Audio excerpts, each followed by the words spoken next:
At my wife's funeral, she left me a rusted tin box hidden underneath her bed. Inside was a worn-out blue passbook. When my daughter saw it, she ripped it out of my hands and threw it straight into the trash can. "Throw it away, Dad," she sneered. "Mom never had any money anyway. It is just a pile of garbage." But after she left the room, I picked it back up. What my late wife had written on the very last page, using her favorite red lipstick, made my blood freeze instantly. It was a warning that changed everything. Before I continue this story, please let me know in the comments where you are watching from. And if you believe that disrespecting your parents will always lead to a heavy price, please like and subscribe. My name is Victor Caldwell. I am 70 years old. For the past 40 years, I worked as a construction foreman in the cold, unforgiving city of Chicago. My hands are covered in calluses. My joints ache from pouring concrete and building scaffolding, all so my family could live a comfortable life, a privilege we never enjoyed growing up. My wife, Martha, was my rock. We lived a quiet, frugal life in a modest suburban home. She pinched every penny, clipped coupons, and quietly carried the weight of the household so I could focus on working myself to the bone on the construction site to provide for us. Just a few days ago, Martha passed away at 68 from a sudden massive heart attack. There was no warning, no long goodbye. The house we shared for decades was suddenly filled with a deafening silence. The air still smelled of her favorite lavender soap, but the warmth of our home had been buried along with her. Less than 24 hours after her burial, the vultures began to circle. My daughter, Valerie, is 42. She is a high-end real estate agent with a taste for the finer things in life. Her husband, Derek, is a slick corporate finance executive whose custom suits cost more than my first car. They drove up to my quiet home in their brand-new imported SUV, smelling of expensive cologne and an overwhelming sense of impatience. They were not there to mourn. They were there to take over. Take over. I sat in the worn recliner in the corner of the living room, the very chair Martha always nagged me to replace, though she secretly loved it because it had molded perfectly to my tired back. The rusted tin box rested on my lap. I had found it that morning under Martha's side of the bed when I was just looking for a pair of her old slippers, desperate to hold on to something that belonged to her. Martha never kept secrets from me, or at least, that is what I had always believed. But this heavy metal box was locked tight, with a small brass key securely taped to the bottom. My hands shook as I finally pried it open. There was no jewelry inside, no hidden cash, only a faded blue passbook from a private bank I had never even heard of. It looked ancient, its edges soft and frayed from time. As I rubbed my rough thumb over the worn-out cover, lost in thought, Valerie strode into the living room. Her high heels clicked aggressively against the hardwood floor, a sound like nails being driven into my skull. She did not ask how I was holding up. She offered no comforting hug, nor did she ask if I had eaten since the funeral. Instead, her sharp eyes immediately locked onto the tin box on my lap. "What is that, Dad?" she demanded. Her tone clipped and domineering. Before I could even react, she reached down and practically snatched the little blue book right out of my hands. "Valerie, give that back to me," I said softly, my voice raspy from crying the night before. "That belonged to your mother." She ignored me completely, flipping through the pages, her perfectly manicured nails scraping harshly against the thin paper. She let out a sharp, arrogant laugh that echoed off the living room walls. "It is completely empty," she said, her voice dripping with pure contempt. I do not know why you are clinging to this pile of garbage." Without a second thought, she tossed the passbook over her shoulder, like a worthless piece of trash. It clipped the edge of the kitchen trash can and fell inside, landing on a pile of wet coffee grounds and used paper towels from the wake. "Throw it away, Dad," she scoffed, looking down at me as if I were a foolish child who had no idea how the real world worked. Mom never had money anyway. She spent her entire life pinching pennies and hoarding useless junk in this rundown house. Do not let this garbage clutter the place up. We need to start clearing things out and move on. I did not say a word. I did not yell, and I did not argue. I just sat in the heavy silence, looking up at my daughter. My eyes slowly shifted from her arrogant, sharply contoured face to the designer handbag slung casually over her shoulder. I knew exactly how much that bag cost. $3,000, easily. I knew because I remembered vividly what it felt like to earn $3,000 with my own two hands. A sudden, sharp ache shot through my shoulders. A phantom pain from 30 years ago. I remembered working 14-hour night shifts in the dead of winter. I remembered standing on frozen metal scaffolding as the biting Chicago wind cut right through my cheap coat, deep into my bones. I took every bit of overtime I could get, my hands cracking and bleeding from the cold, just so I could afford the first high-end laptop Valerie needed for her college courses. I ruined my body day after day, year after year, just to give her the privileges she was now parading around, like a crown. And now, standing in the middle of the house my blood and sweat had paid for, she was calling her mother's whole life useless garbage.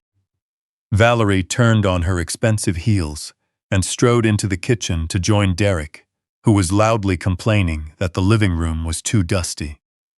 As soon as her footsteps faded down the hallway, I slowly pushed myself up from the recliner.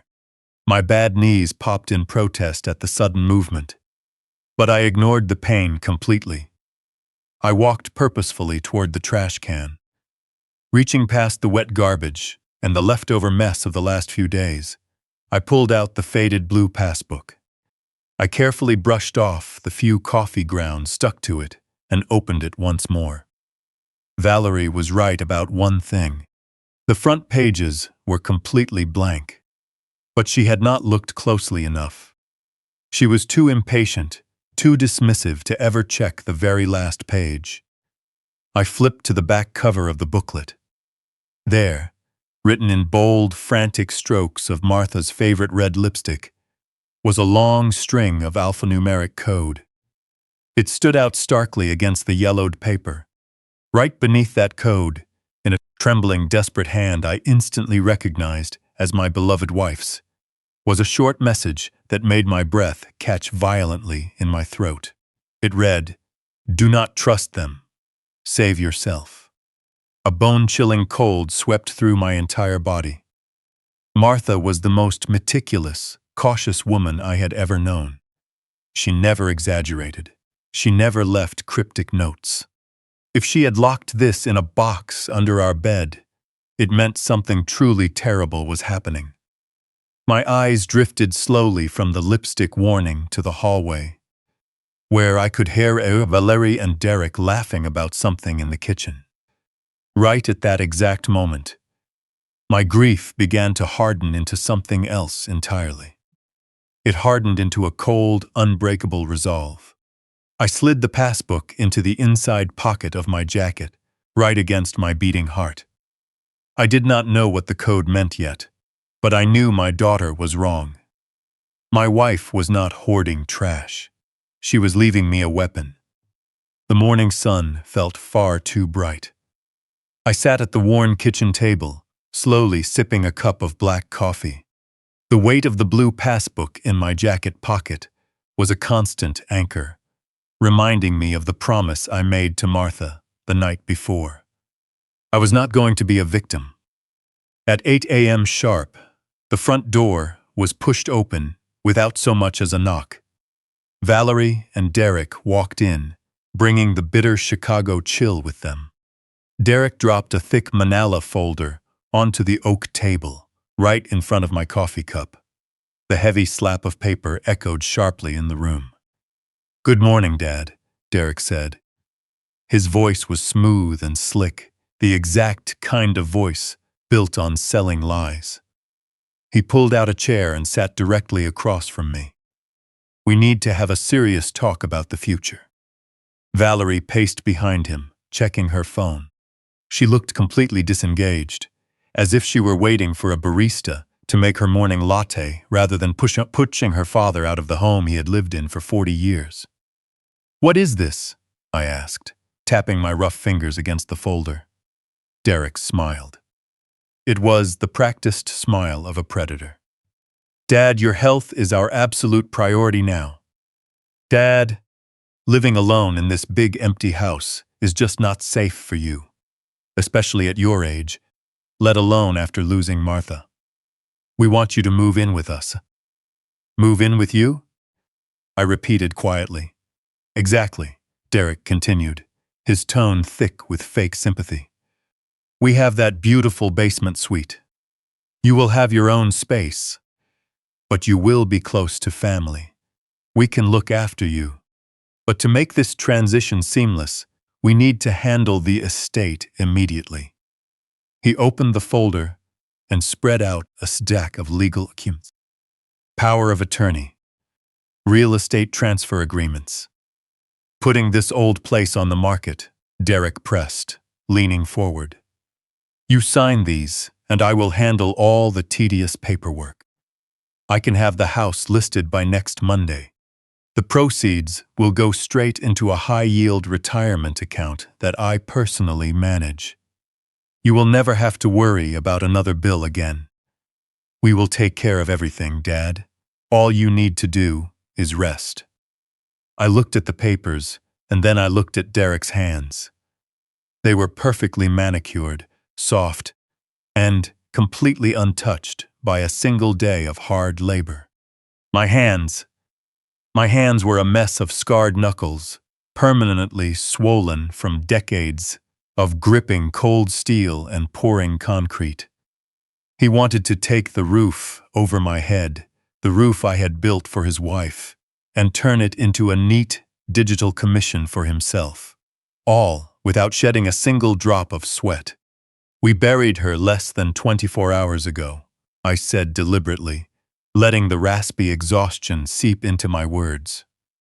I needed them to think I was weak. I needed them to see a broken, confused old man who was too tired to fight back. "I am not signing anything today, Derek." Valerie slammed her phone onto the counter and glared at me. "Dad, stop being stubborn. You cannot stay here. Property taxes are due next month. The roof needs repairs. You cannot handle this anymore. Frankly, staying in this house is only going to make you depressed. You are coming with us today." "I am not signing my home away today," I repeated, letting my hand tremble slightly over my coffee cup. "My head is a mess. I cannot read legal documents right now. I just cannot do it." Derek gave Valerie a sharp, warning look. He knew that pressing a grieving man to sign away his assets less than a day after a funeral could look like coercion to a judge. He needed me to be compliant. "Fine, Dad," Derek said smoothly, packing the documents back into the folder. "We do not have to rush the signature. Take a few days to clear your head. But Valerie is right about one thing. You should not be staying here alone right now. Go pack a few bags. Come, stay in our basement suite for the weekend. Just let us take care of you for a few days. We can deal with the paperwork next week." It was a trap, of course. Once they got me out of the house, they would change the locks and start clearing out Martha's things. But I needed access to their world. I needed to figure out why they were so desperately eager to get their hands on my money. and I needed to figure out what that code in Martha's passbook actually meant. "Fine," I muttered, staring at the table. "I will pack some bags. Give me an hour." Valerie sighed heavily, rolling her eyes as if I had just asked her to move mountains. "Fine. Derek, stay here and make sure he actually packs. I need to take a listing call." She grabbed her keys and walked out the front door, letting it slam shut behind her. I went upstairs to the bedroom and pulled out a small duffel bag. I packed a few shirts, some pants, and my shaving kit. I made absolutely sure that the blue passbook was safely zipped into the inside pocket of my heavy canvas jacket. I moved through the room without rushing, imprinting the space deep into my memory. Deep down, I knew that leaving this house today meant I was likely stepping onto a battlefield from which I could not easily retreat. When I came downstairs, Derek was standing in the kitchen, tapping his foot aggressively. "Ready?" he asked curtly, his fake sympathy vanishing the moment Valerie was out of the room. "Ready," I said. "I will put this in the car." "The trunk is open," Derek said, tossing his car keys to me. "I need to use the restroom before we hit the road. Make it quick." I walked out the front door into the biting cold air. Derek's luxury SUV sat in my driveway, gleaming like a polished slab of obsidian. The engine was already running, purring softly to keep the cabin warm. I opened the heavy tailgate and tossed my duffel bag inside. After shutting the trunk, I walked around to the driver's side to leave the keys on the seat. I opened the heavy door. The dashboard screen glowed brightly. Derek had left his personal phone sitting on the center console, completely unlocked. Suddenly, the speakers in the expensive car crackled to life. My own phone, an old hand-me-down model Valerie had given me 2 years ago, was still paired to Derek's car system from a family road trip we took last Thanksgiving. But it was not my phone making noise. The car's automated voice system broadcasted loudly in the enclosed space. "New voicemail received at 8:14 a.m., a digital voice announced. Before I could back away, the message began playing through the car's surround sound speakers. The voice on the other end was unnaturally calm, heavy, and chillingly cold. "Derek," the man said, "this is Richard from Apex Capital. You are out of time. You missed the wire transfer again. We do not care about your father-in-law's house, and we do not care about what your wife's real estate commissions. You owe us $2.5 million, and it must be settled by next Friday. If the funds are not in the escrow account by the close of business, we will seize the Lincoln Park property, your corporate assets, and anything else tied to your name. Call me back immediately." The voicemail clicked off. An absolute silence fell over the car, broken only by the faint hum of the engine. I stood in the biting cold, staring numbly at the glowing dashboard screen. $2.5 million. Asset seizure. My son-in-law was not a successful finance executive managing a massive portfolio. He was a man drowning in crushing debt, completely desperate. Suddenly, everything about this morning made total, horrifying sense. They were not trying to take care of me in their basement. They needed my house, the property I had paid off with my own sweat and blood 30 years ago to save themselves from total ruin. They needed to liquidate my life to pay off a ruthless creditor. I looked back at my front door. Inside, Derek was washing his soft, uncalloused hands, believing he had just successfully outsmarted a clueless, grieving old man. He thought I was his lifeline. He had no idea he had just let a wolf into his house. I quietly shut the car door, wrapping my jacket tight against the cold, feeling the hard edge of Martha's blue passbook pressed against my chest. In that moment, I knew with absolute certainty that I was going to tear his perfectly constructed life of fraud into absolute pieces. The drive to their sprawling suburban estate was suffocatingly quiet. I watched the familiar old neighborhood streets roll past the window. Soon, the modest homes faded away, replaced by the gated, manicured fortresses of the elite. I played my role perfectly. I let my heavy shoulders slump forward, creating the illusion of total defeat. I stared blankly at the spotless floor mats. I became the perfect version of the heartbroken, grieving widower they so desperately needed me to be.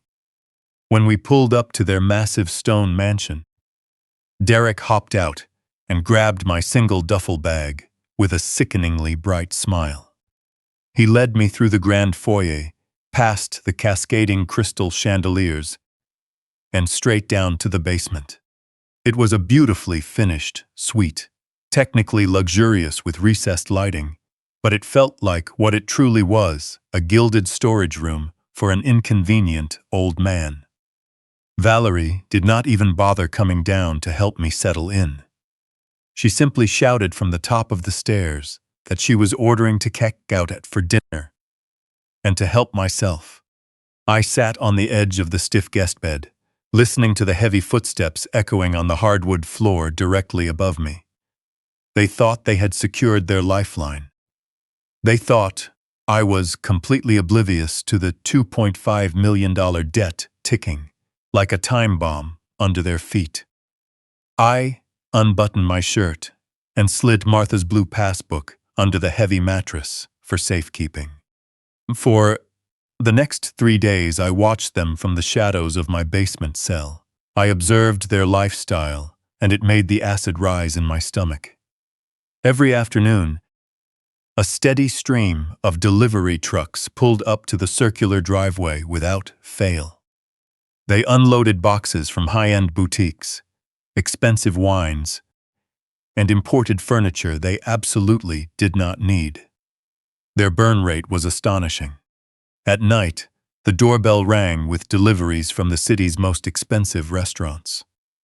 $500 sushi platters and prime steaks, eaten off paper plates while they lounged on their velvet couches.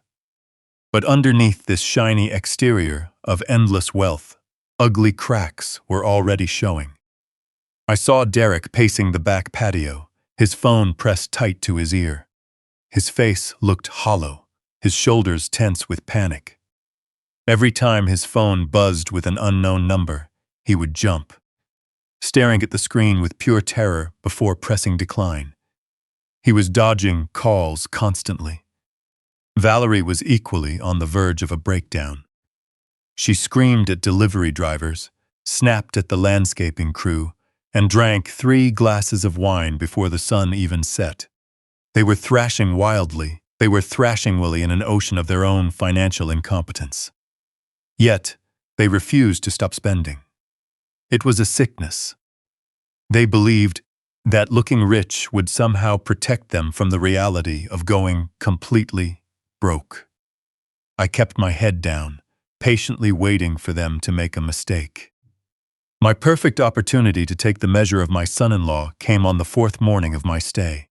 I was sitting at the small kitchenette table when I heard a sharp hiss coming from the utility closet, followed by a loud pop. A steady stream of water began pouring across the expensive engineered hardwood floor. A main, cold water supply valve had ruptured under the sudden pressure. I stepped out and watched the water pool. A minute later, Derek came sprinting down the stairs in a silk bathrobe, his eyes wide with panic. He saw the water and froze completely. He did not move toward the valve. He did not attempt to assess the damage. He just stood there, frantically tapping his phone screen, yelling at a plumbing dispatcher who told him no one could be sent out for at least 3 hours. I walked past him, opened the closet door, and assessed the situation instantly. The brass pressure nut had simply vibrated loose. I grabbed an adjustable wrench from my duffel bag and dropped straight onto my knees in the cold water. Derek watched silently as I locked the heavy steel wrench onto the brass fitting, pulling with the raw strength built from 40 years of manual labor. The metal gave a sharp screech, then tightened down. The rushing water stopped instantly. I stood up, wiping my wet, calloused hands on my jeans. Derek let out a breath he had been holding, looking at me with a mix of relief and deep embarrassment. "Thanks, Dad," he muttered. He could not even look me in the eye. I nodded slowly, holding the heavy wrench in my hand. In that exact moment, I truly understood the fundamental difference between us.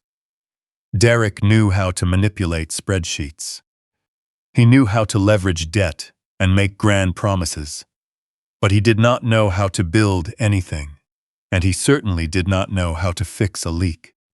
These people were made of paper. They only knew how to consume, how to take, and how to bleed things dry. When the foundation cracked, they had no idea how to hold up the walls. I spent the rest of the afternoon cleaning up the water while Derek retreated upstairs to hide. I wrung out the towels and collected the wet trash from the utility bin. Carrying the heavy black plastic bag up the side stairs, I made my way to the industrial trash bin near the garage. As I lifted the bag over the edge, something caught my eye. The wind had blown the heavy lid of the recycling bin open. Inside, resting right on top of discarded cardboard, was a fresh pile of shredded paper. Derek had hastily emptied his office shredder. Pieces. Most people would have ignored it completely, but my eyes locked onto an intact corner of a single sheet of cream-colored paper that had escaped the blades. The quality of the paper was unmistakable. It was heavy, watermarked paper used exclusively by high-net-worth financial institutions. I shot a quick glance over my shoulder. The wide driveway was completely empty. Valerie was out, and Derek was upstairs hiding from his creditors. Reaching into the bin, I grabbed as many of the paper strips as I could. Stuffing them deep into my pockets, I shut the bin and walked back to the basement. I spread the noodle-like strips of paper across the table. My past career in construction had taught me infinite patience. Sitting under the dim light, I methodically sorted the strips by the distinct blue ink of a bank logo. It took me nearly 3 hours to align the jagged edges.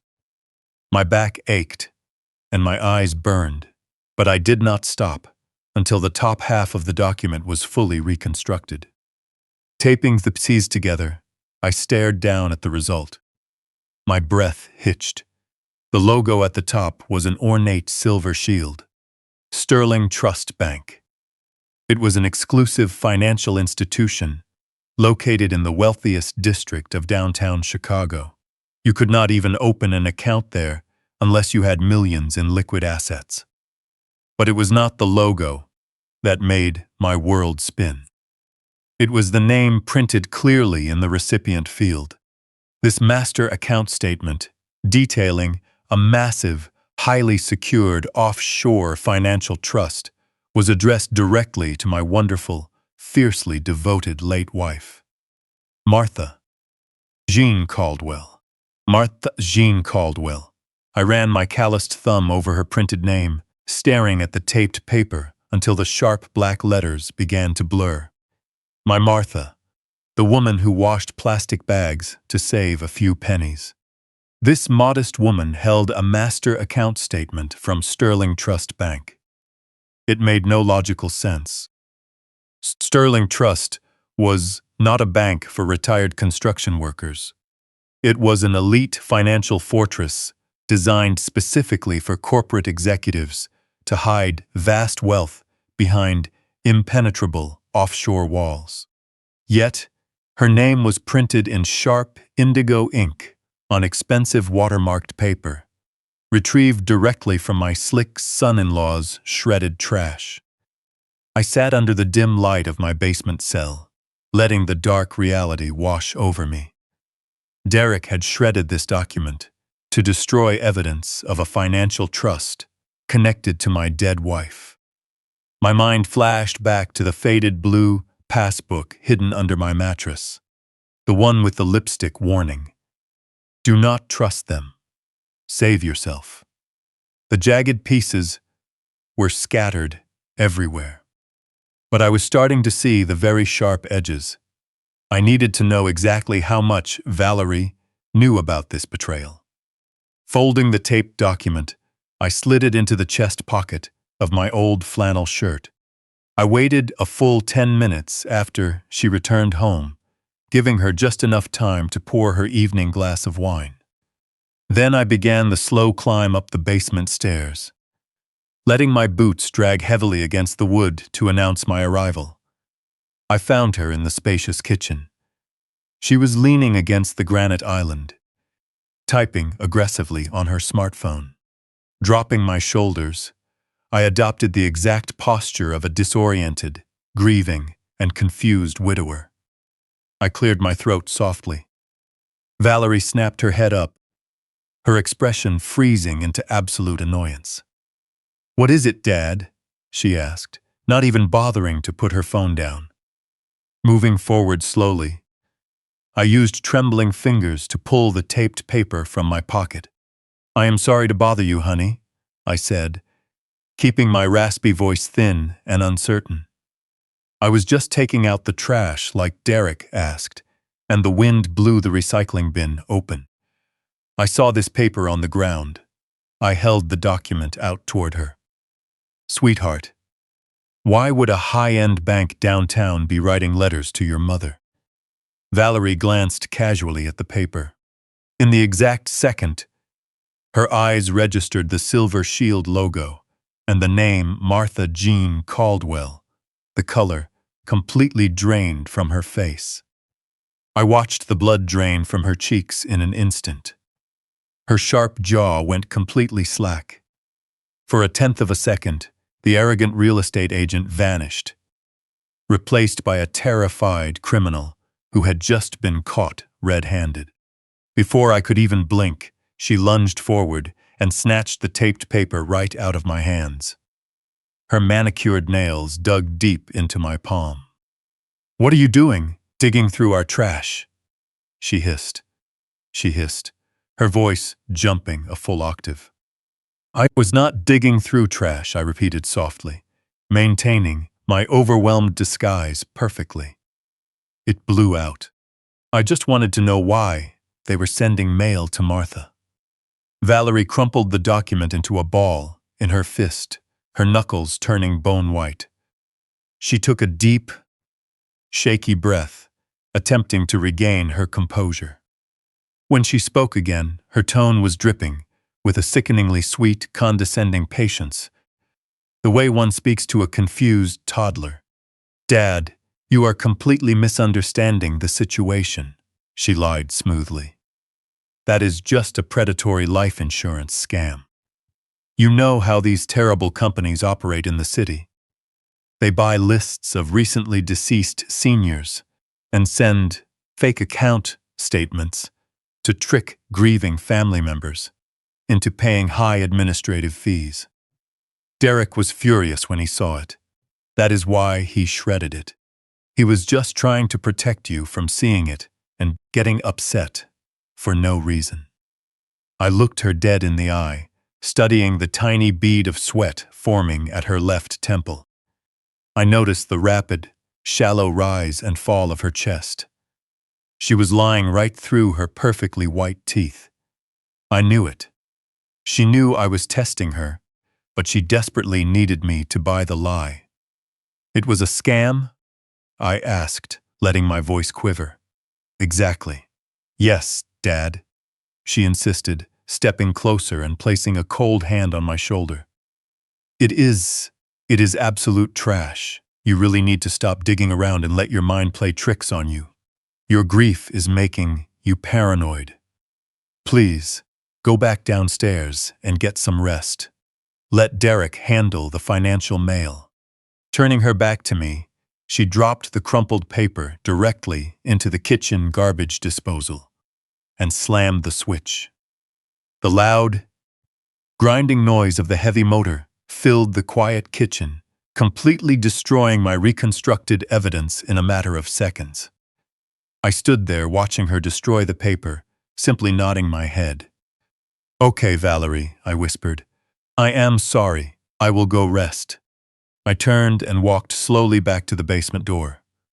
Retreating to my cell, sleep was the absolute last thing on my mind. That confrontation had given me all the confirmation I needed. My daughter was fully complicit. They were working together. And my late wife was right at the center of their desperate scheme. Sitting in the dark, I waited for the house to go quiet. Around midnight, I heard the front door shut. Derek was finally home. Slipping silently out of my room, I walked down the short hallway to the small ground-level window that overlooked the patio. Valerie and Derek were standing near the edge of the luxury pool. Derek had completely lost his slick composure. He was pacing frantically across the expensive pavers, his hands clutched in his hair. Valerie was gesturing wildly, pointing toward the basement. Even through the thick glass, I could read the absolute panic carved into both of their faces. He was a man backed into a dangerous corner, completely out of time to settle his corporate debt. Valerie nodded aggressively, pulling something from her pocket and shoving it against his chest. It was the rest of the mail. They stood in the night air, realizing their perfect plan was unraveling at the seams. I backed away from the window. My direct confrontation had panicked them. Terrified people always make catastrophic mistakes. Walking back to my small bed, I slid my hand under the heavy mattress. My fingers brushed against the rough edge of the blue passbook. The lipstick code felt like a burning ember pressed against my skin. The puzzle was almost complete. They had the offshore trust, the massive debt, and my forged signature. But they did not have this book. I knew with absolute certainty that whatever they were hiding inside that elite bank, this piece of paper was the only key. And tomorrow, I was going straight to the one place they least expected me to go. The opportunity I desperately needed came late the following evening. Valerie and Derek were scheduled to attend a high-profile gala in downtown Chicago. Sitting quietly on the edge of the bed in my basement room, I listened as the muffled sounds of their frantic preparations echoed through the floorboards above me. I heard the aggressive pacing of Valerie's high heels and the sharp, hurried whispers exchanged between them. They were putting on their expensive armor. They were going out to sip fine champagne and shake hands with the city's financial elite, pretending they were not drowning in an ocean of debt. Derek knocked briefly on the heavy basement door before pushing it open a crack. "We are heading out, Dad," he called down the stairs, his voice tight and completely lacking its usual smooth charm. "There is leftover pasta in the fridge if you get hungry. Do not wait up for us tonight." I let out a weak, raspy cough, telling him to have fun. I listened carefully as the heavy oak front door was firmly shut, followed by the low rumble of Derek's luxury SUV driving down the long driveway. The house finally fell into a deep, absolute silence. I waited 20 minutes to make sure they had not forgotten anything and turned back. Then I stood up, stretching my aching back, feeling my joints pop. I shed the identity of the fragile old man like taking off a heavy winter coat. Walking over to my duffel bag, I reached deep inside and pulled out a small, worn leather pouch. Inside were a few specialized tools I had carried with me for over 40 years on the city's tough construction sites. A heavy-duty tension wrench, a set of fine lockpicks, and a flathead screwdriver with a chipped handle. I walked up the wooden basement stairs, my footsteps light, quiet, and intensely deliberate. Derek's home office was located at the far end of the second-floor hallway.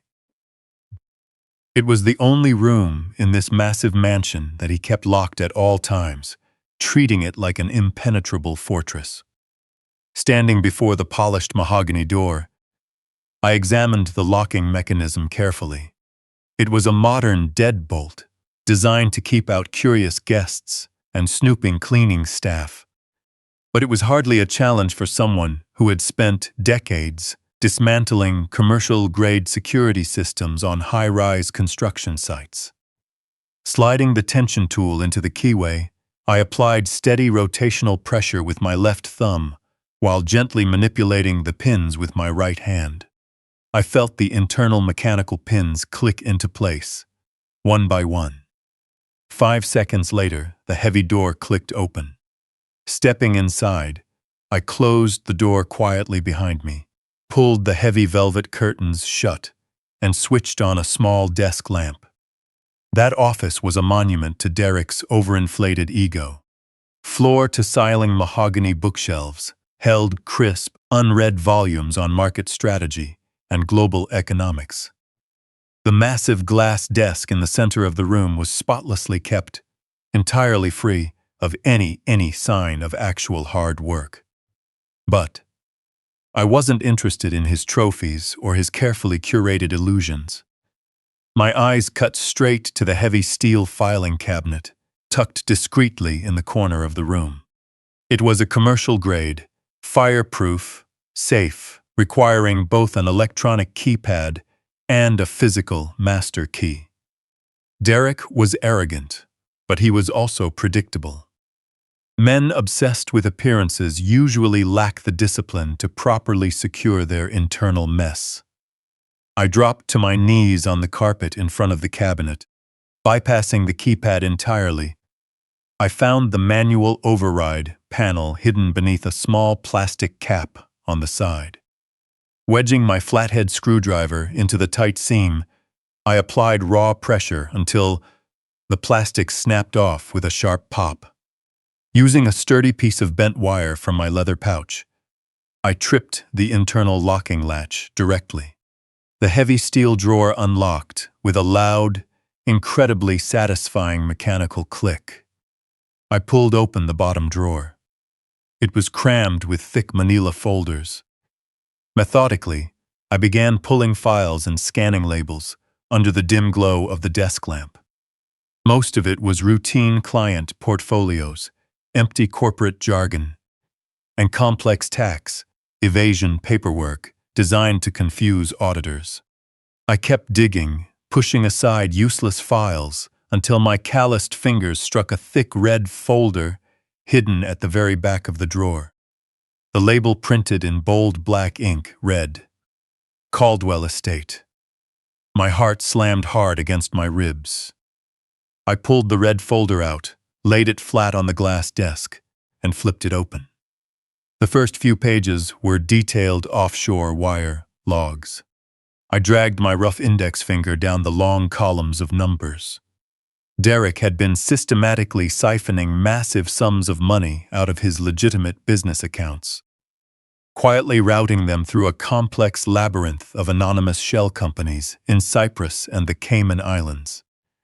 Millions of dollars were vanishing into the dark without a trace. Beneath the wire logs was a complex bridge loan contract from a shadow lending firm called Apex Capital, the very same ruthless outfit from the threatening voicemail I had overheard in his car. The terms of the loan were predatory, carrying a staggering 25% interest rate and severe immediate default penalties. Derek had been borrowing heavily against liquid assets he didn't actually own, gambling with phantom money to desperately plug his offshore losses. My jaw clenched tighter with every turned page. They had bled their own company completely dry, and now the financial sharks were circling. But the final piece of this nightmare, the true depth of their betrayal, was hidden at the absolute bottom of the stack. I pulled out a heavy, multi-page legal document printed on premium textured paper. It was a comprehensive corporate indemnity agreement. I scanned the dense legal prose, my eyes skipping past complex financial clauses until I hit the core stipulation. It was a binding personal guarantee, unconditionally holding the signatory fully liable for $2 million in defaulted corporate debt.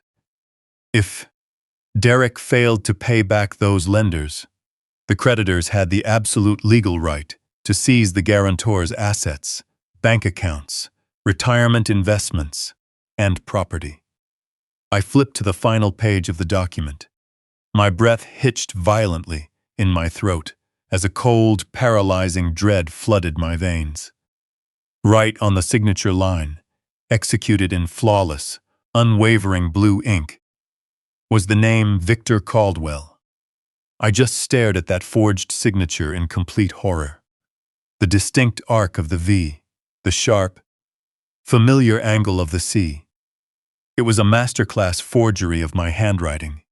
My own daughter and her fraudulent husband had set me up.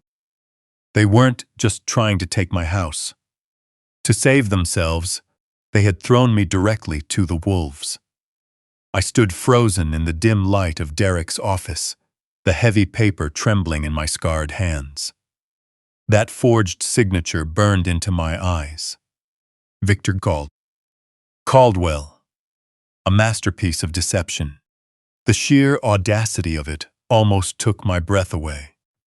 Setting the document back on the glass desktop, I began tracing the lines of the offshore wire logs I had just uncovered. The horrific picture finally snapped into razor-sharp focus. Derek and Valerie weren't just reckless consumers falling behind on a mortgage.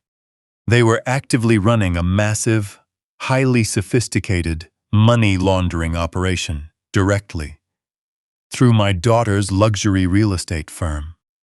They used shell companies to buy high-end properties, moving illicit cash through international accounts, and relying on shadow lenders to keep the capital flowing for their dirty deals. But the bridge loan had failed. The funds had vanished into the offshore maze, and the ruthless lenders were demanding immediate repayment. To protect their own comfortable, privileged lives from federal prison and violent debt collectors, my own flesh and blood had constructed a legal firewall.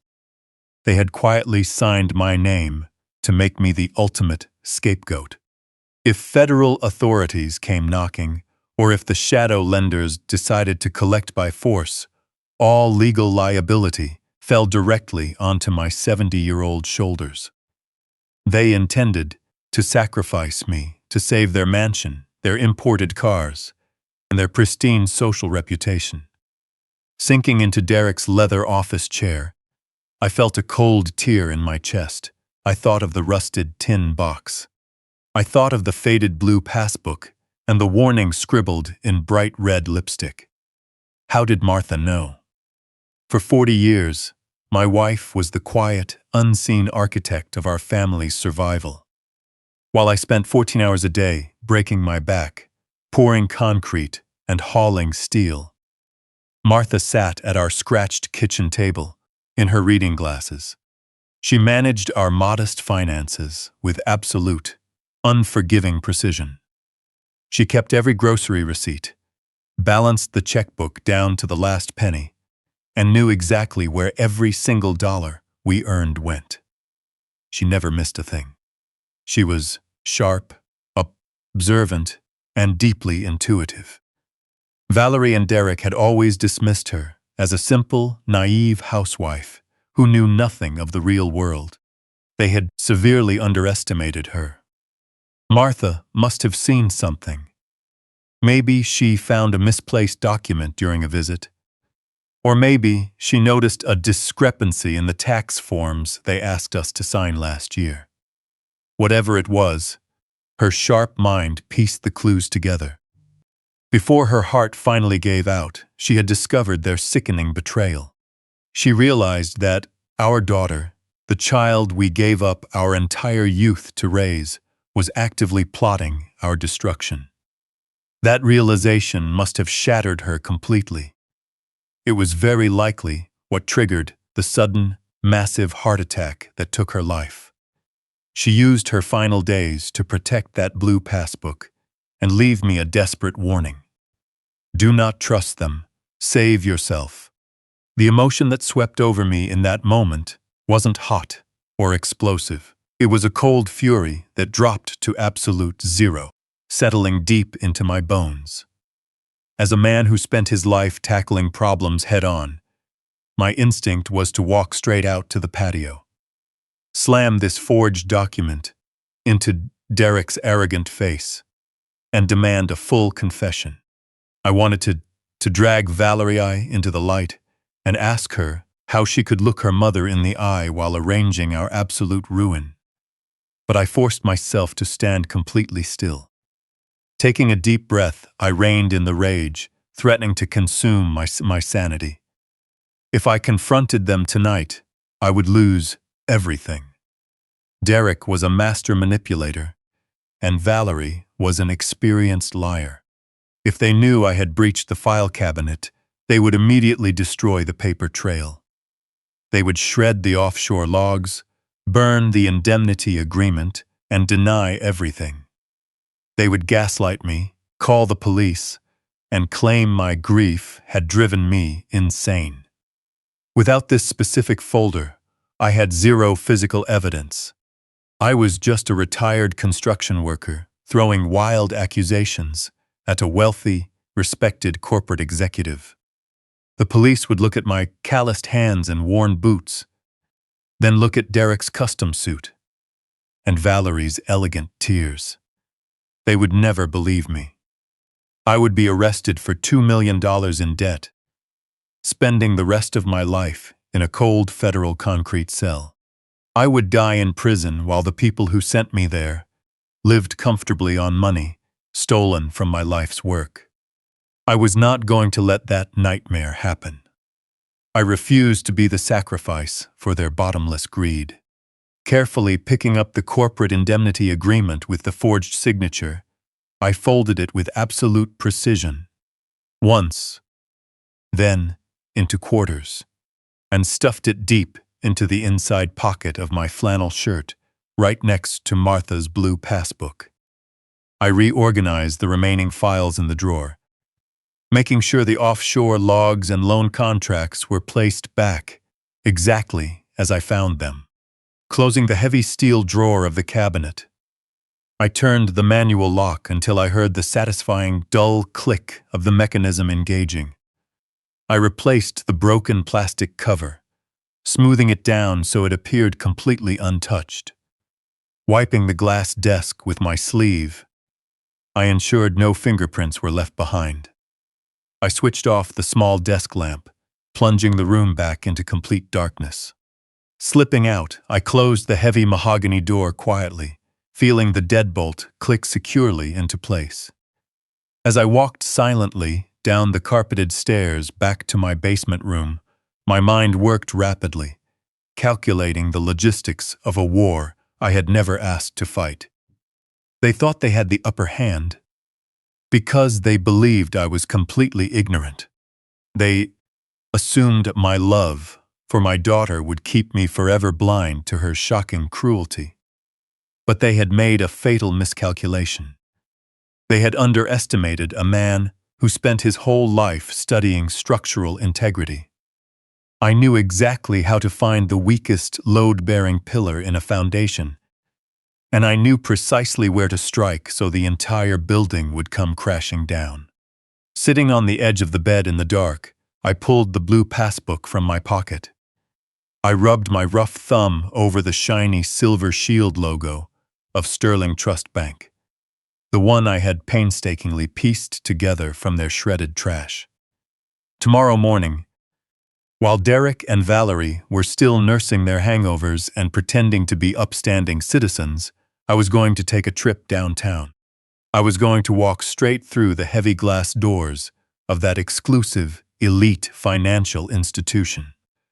Tomorrow morning, I would find out what my brilliant wife had hidden behind that lipstick code, and I would deliver the first devastating blow. Early morning sunlight filtered through the basement window, and I heard heavy footsteps on the kitchen floor above me. Derek and Valerie were up, likely suffering from last night's festivities. Moving quietly, I opened my duffel bag and retrieved the items I had packed out of their sight. My only decent suit, a dark gray two-piece I had bought a decade ago for a funeral. It hung a bit loose on me now, but I brushed the lint off the lapels and straightened my tie. Slipping the forged corporate indemnity agreement into my inside breast pocket, I patted the fabric, ensuring the thick blue passbook was tucked safely beside it. I climbed the wooden stairs, making my breathing sound heavy and labored as I pushed open the kitchen door.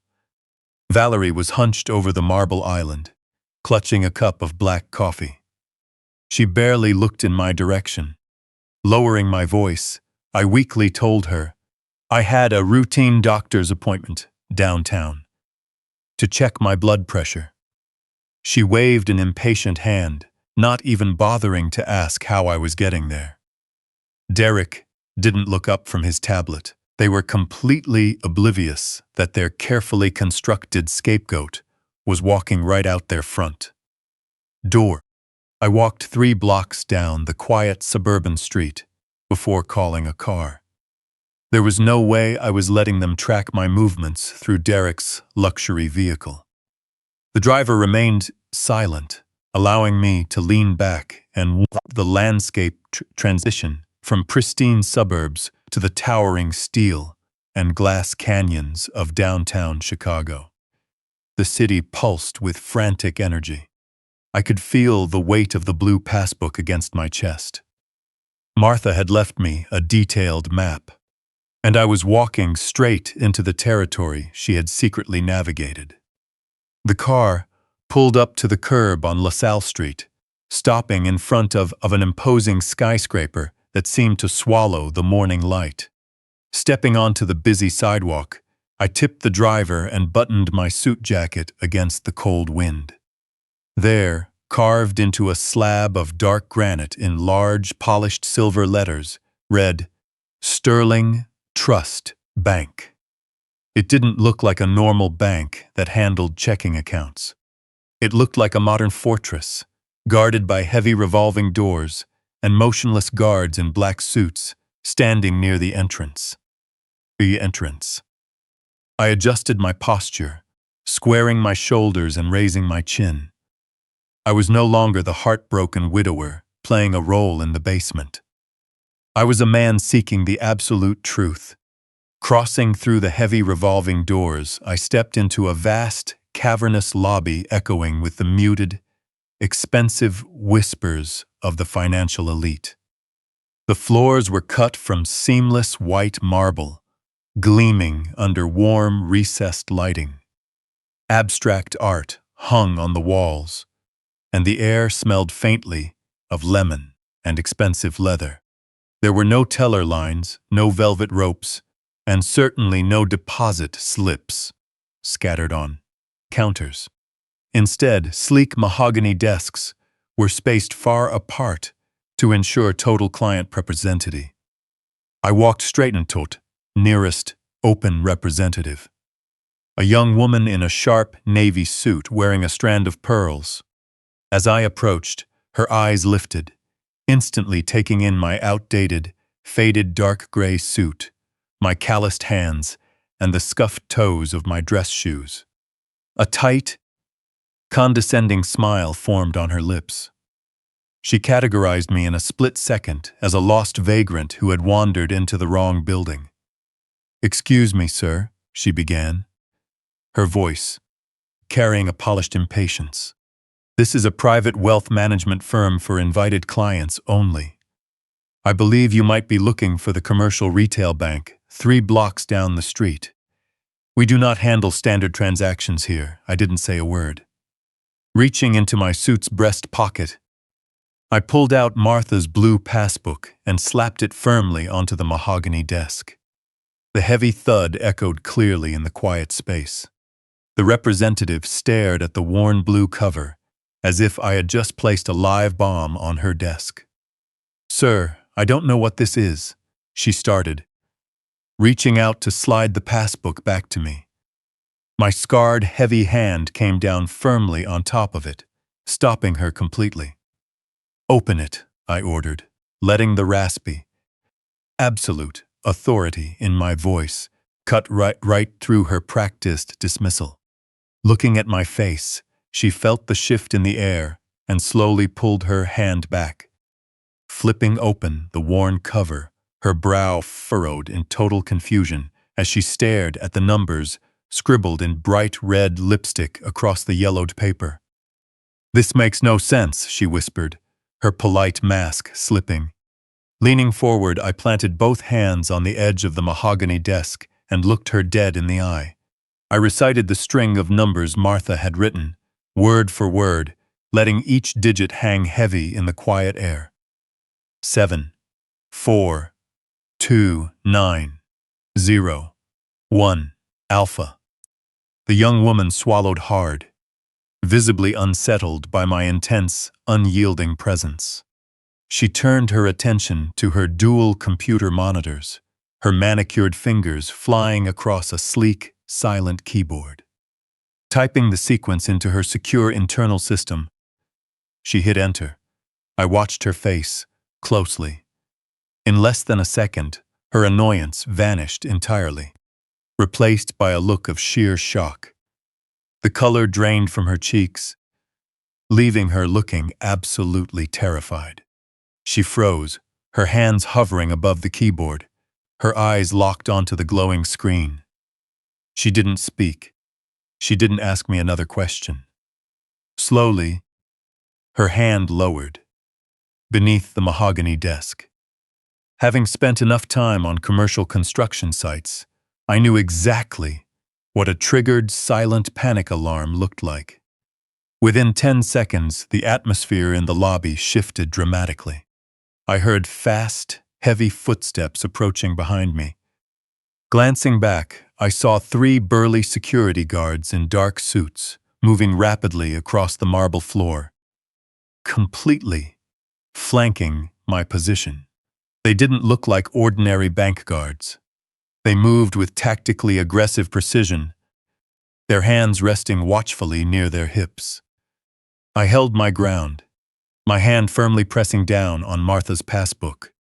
Suddenly, a heavy oak door at the far end of the lobby burst open. A distinguished man in his late 50s rushed out. He wore a tailored pinstripe suit, but his face was pale, covered in a fine sheen of nervous sweat. Hurrying across the marble floor, he waved a trembling hand to signal the approaching guards to hold their position. They stopped instantly, forming a tight perimeter around my desk. The man reached me, breathing heavily. He looked down at the passbook, then up at my face. His eyes were wide with a terror that mirrored the representative's reaction. "Mr. Caldwell," he gasped, his voice shaking with pure dread. "My name is Harrison Reed. I am the managing director of this branch. Please, come into my private office immediately. We are calling the FBI." I didn't flinch as the heavy wooden door of the private office clicked shut behind us, cutting off the shocked whispers of the lobby. Harrison Reed collapsed into his high-backed leather chair, pulling a crisp linen handkerchief from his pocket to frantically wipe the sweat pouring from his forehead. His luxurious office was a fortress of mahogany and tinted glass, overlooking the sprawling skyline of the financial district. But right now, this powerful branch manager looked like a terrified child. He stared at the blue passbook in my hand as if it were highly radioactive. Walking forward slowly, I placed the worn passbook dead center on his spotless desk. I didn't sit down. I stood over him, letting my physical presence fill the room. An absolute, suffocating silence stretched between us. "You mentioned the authorities," I said, keeping my voice low and steady.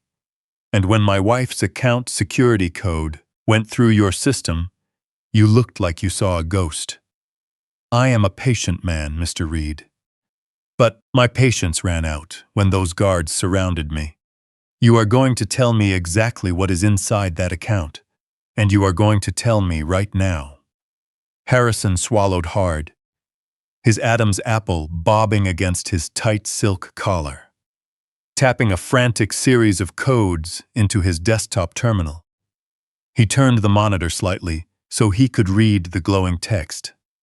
His hands shook so violently he could barely type. "Mr. Caldwell," he began, his voice trembling slightly, "I need you to understand that Sterling Trust values client confidentiality above all else. However, the internal flag on this specific account was set by federal regulators 3 weeks ago. We were given strict orders to contact authorities the moment anyone attempted to access these funds using the override code from the Shadow Passbook." I stared down at his pale, sweating face. "I am not leaving this room until I find out what my wife hid inside your vault," I commanded. "Give me the numbers." Harrison took a deep breath, shot a nervous glance toward the heavy oak door, and turned his eyes back to the screen. "The trust registered under the name Martha Jean Caldwell holds a current liquid balance of exactly $4.8 million, he said softly, as if speaking the number too loudly might cause an explosion. The figure hung in the quiet air, heavy and completely mind-boggling. $4.8 million. I felt a cold shock wave run down my spine, but I refused to let my expression change. My Martha, the woman who clipped grocery coupons and worried about the winter heating bill, held a fortune inside a downtown skyscraper. Leaning closer to the desk, I pressed my knuckles into the cold glass. "Where did a sum that size come from?" I demanded, requiring the rest of the painful truth. Harrison wiped his forehead again, his eyes scanning the detailed financial logs on his screen. "It did not originate from a legitimate corporate payroll or standard investments," he explained, his voice dropping to a hurried whisper. "These funds began flowing into the trust approximately 2 years ago. They were deposited in highly specific increments designed explicitly to bypass standard banking flags. The money was routed through a vast network of offshore shell companies based in Cyprus and the Cayman Islands." I stood motionless, letting the horrific reality wash over me. The shredded offshore wire logs I had found in the basement finally formed an absolute, terrifying picture. Derek had been using his high-end real estate firm to launder money, routing illegal cash through ghost properties. But I needed to know how they had dragged Martha into their toxic financial trap. "Who authorized these specific transfers?" I asked, devoid of emotion. Harrison tapped another key, bringing up the original signatures. "The funds were wired through a corporate entity called Apex Capital," he said, flinching visibly at the name. "But the initial source of the deposits was always your son-in-law, Derek Lawson, using a power of attorney allegedly authorized by your late wife. The money was aggressively laundered through Valerie's real estate firm, classified as anonymous foreign property investments, and then quietly injected directly into this hidden trust." Harrison paused, looking up at me with a mix of deep pity and profound fear. "Mr. Caldwell, this is an incredibly complex money laundering syndicate. Apex Capital is currently under massive federal investigation for funding shadow operations. When your son-in-law recently defaulted on a bridge loan to them, Regulators froze this entire trust. Your wife was not the mastermind. She was the firewall. They used her to hold the illicit funds, protecting their own personal accounts from federal scrutiny. The cold rage in my chest hardened into something entirely unbreakable. Derek and Valerie had deliberately turned Martha into a criminal scapegoat. They had manipulated her, likely tricking her into signing documents under the guise of helping their business. When she discovered the truth, realizing her own daughter was setting her up for federal felony charges, the sheer stress and heartbreak must have been the fatal blow that stopped her heart. And once she passed away, they panicked. They desperately needed the funds in this account to pay off their aggressive creditors. But they were locked out because Martha had secretly protected the passbook and changed the final access code before she died. Trapped, they pivoted to a new, sinister tactic. They forged my signature on the corporate indemnity agreement, trying to push the crushing debt onto me instead. They had set everything up for me to take the fall for it all. Taking a deep breath, I digested the sheer scale of their sickening betrayal. Reaching out, I slowly picked up the blue passbook from the glass desk, sliding it safely back into the inside pocket of my dark gray suit. I looked at Harrison Reed, who was clutching the edge of his desk as if bracing for a sudden impact. "Thank you for your honesty, Mr. Reed," I said quietly. "I believe I have heard the absolute truth I needed. I will be leaving now."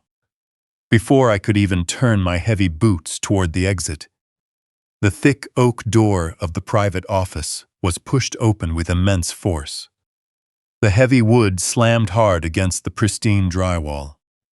Two large men in identical dark suits walked straight into the room, their posture completely rigid and authoritative.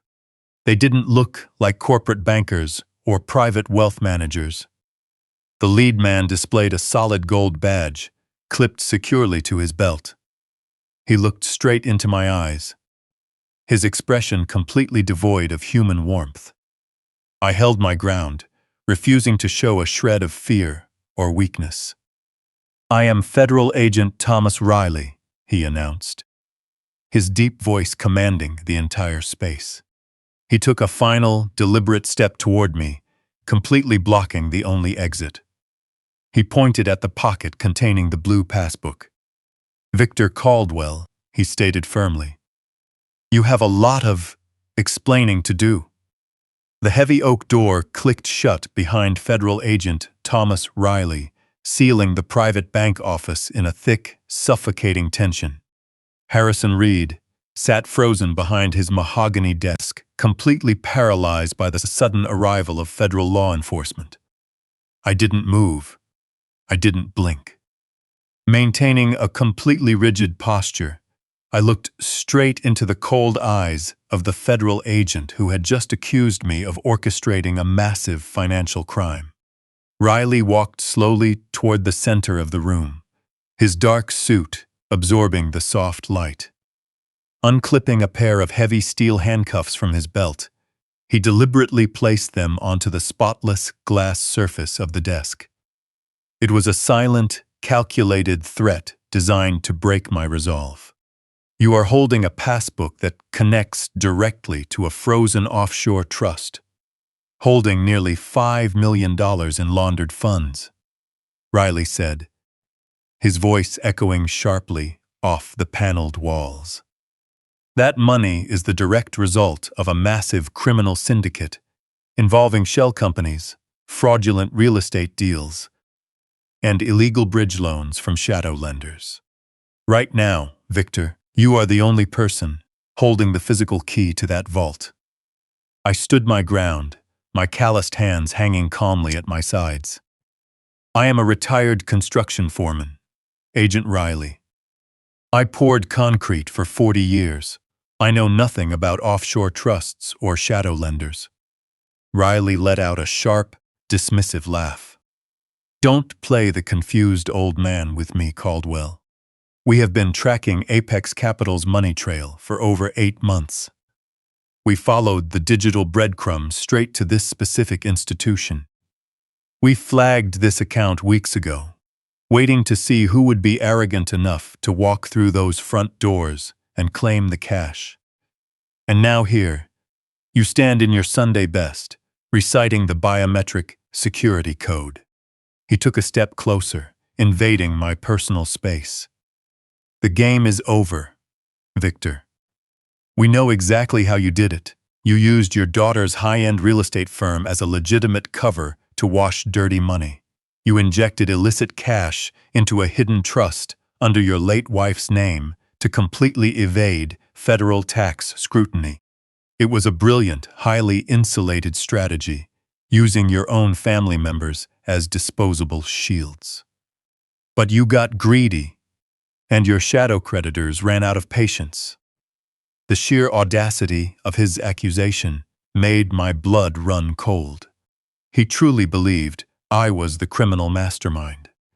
He believed I had manipulated my own daughter and deliberately tarnished my dead wife's sacred name to hide stolen millions. The cold anger that had been simmering inside me since the moment I opened Derek's file cabinet finally boiled into a righteous, unyielding fury. Drawing myself up to my full height, I shed any remaining trace of the heartbroken widower they all expected me to be. "You listen to me," I began. My voice was low and dangerous, carrying a raspy weight that made even Agent Riley pause. My wife, Martha, was the most honest, decent woman to ever walk the streets of this city.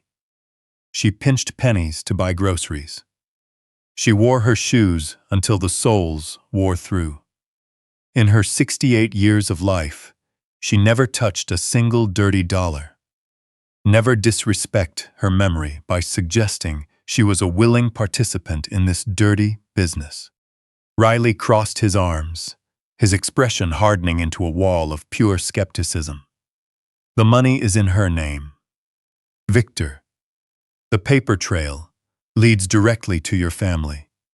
You can play offended all you want, but the financial documents tell a completely different story. We have the legal filings, we have the corporate structures, and we have a binding personal guarantee holding you personally liable for $2 million in defaulted loans to Apex Capital. You are the sole guarantor." I met his gaze without flinching. "Yes, you have a guarantee with my name on it, but you don't have the truth." Slowly, I reached my rough hand into the inside pocket of my dark gray suit. Riley tensed instantly, his right hand dropping toward the holster at his hip. My movement was extremely slow and deliberate, making sure he could see exactly what I was doing. Bypassing Martha's blue passbook, my fingers clamped onto the heavy, folded parchment document I had carefully extracted from the depths of my son-in-law's locked file cabinet last night. Pulling the corporate indemnity agreement from my jacket, I unfolded it methodically and laid it flat on the glass desk, right next to Riley's steel handcuffs. "Read it," I commanded. Riley looked down at the document, then back at me, his eyes narrowing in suspicion. Leaning over the desk, he scanned the dense legal prose. He instantly recognized the specific shadow loan contract. Flipping to the final signature page, his eyes locked onto the name Victor Caldwell, signed in sharp blue ink. "I saw your signature," Riley said flatly. "You just handed me a signed confession. You tied yourself legally to this criminal debt. Look closely, Agent Riley. Look at the pressure of the handwriting. Look at the angle of the letters. I am a left-man who spent 40 years gripping vibrating power tools. I have severe arthritis in my thumb and a permanent tremor in my wrist. I haven't written a smooth, flawless signature in over 20 years." Riley leaned in, his forensic training kicking in as he inspected the blue ink. The lines were, indeed flawless, executed with the confident, sweeping motion of a much younger hand. I picked the lock on my son-in-law's steel filing cabinet this morning, I continued, my voice steady. I found a thick red folder at the very bottom labeled Caldwell Estate. Inside, detailed offshore wire logs moving millions through Cyprus. There were documents linking Valerie's real estate firm directly to Apex Capital. And right at the bottom of that stack, I found this exact document. A fraudulent personal guarantee designed specifically to shift their entire massive criminal liability onto my shoulders. They are dodging aggressive creditors, I told him. They used my wife as a disposable firewall. When Martha passed, the trust locked up. They panicked. They forged my signature to buy themselves time. They were fully prepared to throw me to the federal authorities just to save their mansion and imported cars. I am not your mastermind, agent. I am their carefully constructed scapegoat. A heavy silence returned to the office. Riley set the paper down, his entire demeanor shifting. The aggressive federal agent vanished, replaced by a calculating operative. He looked at me, really taking me in for the first time. Mr. Caldwell, we have been building a comprehensive RICO case against Derek and Valerie for months, he said softly. But we lacked hard internal numeric evidence. He stepped closer, his gaze intensely focused. We need a Trojan horse. We need a Trojan horse, Victor. Someone inside their house to download their encrypted ledger files. If you help us, you walk away a free man with your life intact. Are you in? I looked at him and agreed without a second's hesitation. Riley didn't offer a reassuring smile. He moved with the cold, calculated efficiency I needed. Reaching into his suit jacket, he pulled out a matte black flash drive, no larger than a house key. It looked ordinary, but Riley assured me it contained military-grade extraction software. It was designed to bypass Derek's firewalls, locate encrypted ledger files, and vanish without leaving a digital footprint. My instructions were painfully simple. Plug it in, wait for the solid green light, pull it out, and walk away. I took the tiny drive from his outstretched hand carefully. It felt impossibly light in my heavily calloused palm, yet it carried the crushing weight of a federal indictment. Riley quickly gave me a highly secure meeting location for the following morning. We synchronized our watches, and I walked out of Sterling Trust Bank. I was no longer just a grieving widower fighting to keep his home. I was now a tactical asset in an active federal racketeering investigation. By the time I took a cab back to the sprawling suburban mansion in the late afternoon, the sun was dipping below the Chicago skyline. I stood at the end of the manicured driveway, taking a deep breath to steady myself. I had to bury the righteous fury burning in my chest. I had to kill the pride of a man who built his life on honest sweat. For the next 12 hours, I had to be the man Valerie and Derek assumed I was. A frail, broken-hearted, completely useless old man. I dragged my heavy work boots on the pavers, forcing my shoulders to slump. My hands trembled as I unlocked the heavy oak front door. The house was stiflingly warm, smelling of takeout garlic and expensive wine. Valerie sat in the expansive living room, her legs in tailored pants draped gracefully over the arm of the velvet sofa. Holding a crystal wine glass, she stared aggressively at her smartphone. Her head snapped up when she heard the door close, her eyes narrowing into sharp, judgmental slits. She didn't ask how my doctor's visit went. She simply glanced at her platinum watch and let out a harsh, dramatic sigh. "You've been gone for 6 hours, Dad," she snapped, her voice dripping with pure impatience. I had to cancel a showing because I thought you were wandering around lost downtown. You can't just disappear without leaving a note. We are busy people. We don't have time to babysit you every second of the day. I forced my tight jaw to relax. I let my hands tremble just a bit. I'm sorry, Valerie, I muttered, keeping my voice thin and thoroughly defeated. The bus was delayed. I didn't mean to worry you. She rolled her eyes dramatically. Go straight back downstairs. She commanded with a dismissive wave. Derek is upstairs dealing with an absolute crisis in his accounting department, and I have a pounding headache. And before you go down, pour me a glass of ice water with lemon. Make sure you actually wipe the counter clean this time.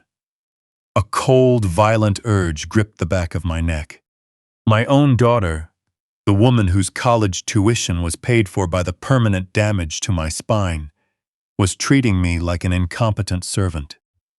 I knew she had forged my signature to sacrifice me to violent creditors. I knew she had pushed her mother to the edge. I wanted to snatch that glass from her hand and shatter it on the marble floor. Instead, I swallowed my pride. It tasted like ash, but I swallowed it down. I nodded meekly, keeping my eyes fixed on the floor. Okay, sweetheart, I whispered. I'll get your water right away. I walked into the gleaming kitchen.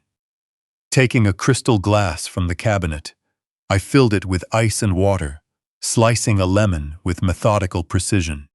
I placed the glass on a silver coaster and carried it back to the living room, setting it down gently on the table beside her. She merely grunted a vague acknowledgement. Turning my back on the criminal who shared my blood, I dragged my feet down the wooden stairs back to my basement cell. I shut the door and sat in the dark. The time for anger had passed. Now it was entirely about execution. Time dragged by painfully slow. I lay fully clothed on the stiff guest bed, listening to the house settle. At 9 p.m., Derek came downstairs. He paced the kitchen floor, slamming cabinet doors shut.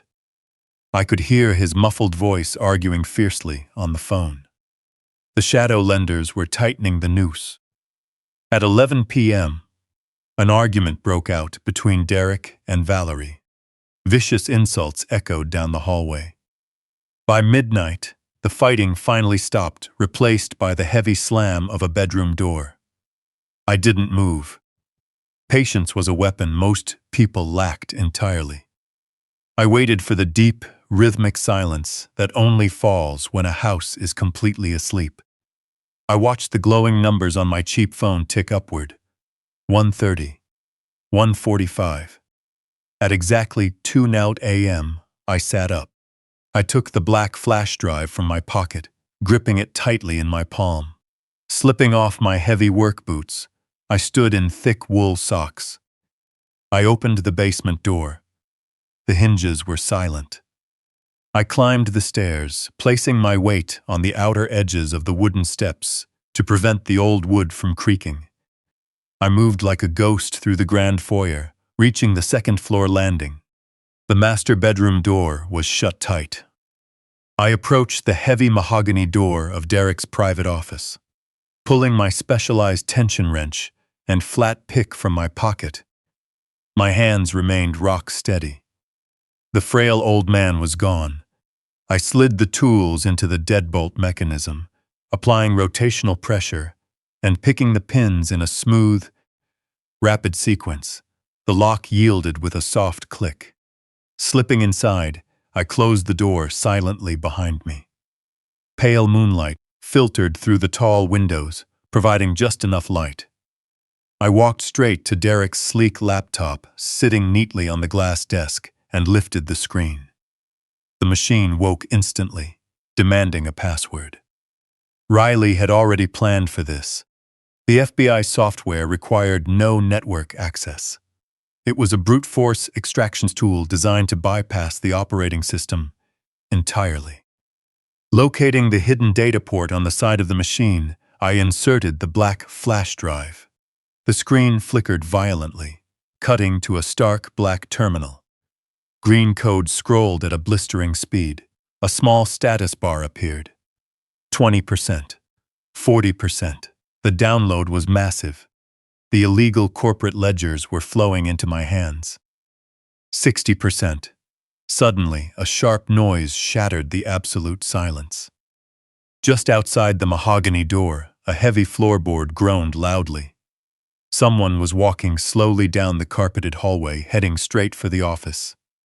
The glowing status bar held my complete focus. 65%. The heavy floorboard in the hallway groaned again, crisp and clear through the thick door. Someone was taking deliberate, angry steps directly toward the office. My hand hovered inches from the black flash drive. Every instinct forged over 40 years of surviving dangerous construction sites screamed at me to yank the device out and vanish into the shadows. But Agent Riley had been crystal clear. If I pulled the military-grade extraction software before the sequence fully compiled, the encryption protocols would instantly lock the entire hard drive, alert Derek to the breach, and destroy our only chance of securing the digital ledgers. I had to hold my ground. 70. 5%. The footsteps gross, louder, muffled by the expensive carpet padding, but vibrating through the floor joists. It wasn't Derek. His stride was heavy and flat. These steps were sharp, rhythmic, and aggressive. It was Valerie. She was pacing upstairs, likely searching for a specific file to put out whatever financial fire was burning in their illegal empire. 80%. The tiny green indicator light on the drive blinked painfully slow. I held my breath, letting the room's absolute silence amplify my heartbeat. I calculated the distance between the desk and the door. I calculated the time it would take for her hand to reach the brass doorknob. 85%. A shadow swept beneath the narrow gap at the bottom of the door, briefly blocking the ambient light from the hallway sconces. She stopped right outside. 90%. I could hear the faint rustle of her silk robe as she shifted her weight. She was standing right there, separated from me by 2 inches of solid wood. I didn't move a muscle. I stared at the screen, praying for the data to flow faster. 95%. The heavy brass doorknob began to turn. I watched the metal rotate counterclockwise, with a sharp mechanical squeak. The lock I had picked earlier offered 0 resistance. She was coming in, 98%. The door cracked open, a sliver of pale yellow light cutting across the dark carpet. 99%. The green light on the drive lit up, bright and solid. Done. I grabbed the small plastic casing and yanked the drive firmly from the port. Just as the heavy door swung fully inward, I stuffed the device deep into my front pants pocket, hiding it completely. I had no time to dive behind the sofa. I had no time to melt into the shadows. I was left with a single desperate option to explain why I was standing in Derek's restricted office in the dead of night. I used the only weapon left in my arsenal, my feigned frailty. I threw my weight forward, slamming both knees onto the hard floor with a sharp, ragged gasp. Collapsing onto my side, I clutched both hands tightly to the center of my chest. I curled inward, pulling my knee toward my stomach to mimic the exact terror of a severe heart attack. Closing my eyes, I vividly recalled the horrific morning I lost Martha, channeling that raw, visceral panic straight into my physical performance.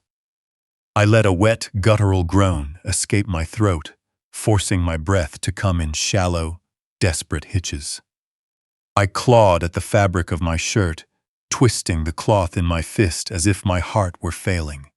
I writhed on the floor, my legs kicking weakly against the base of the heavy glass desk, painting the picture of a 70-year-old man facing death.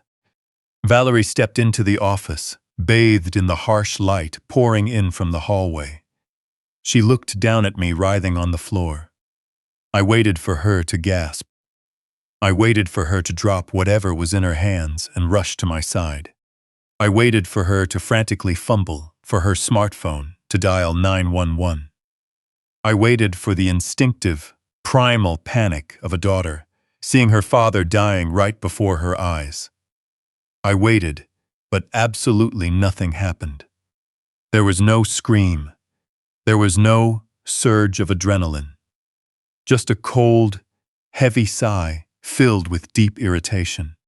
Valerie stood motionless, looking down at my gasping, trembling body, as if I were a glass of spilled wine, ruining her expensive rug.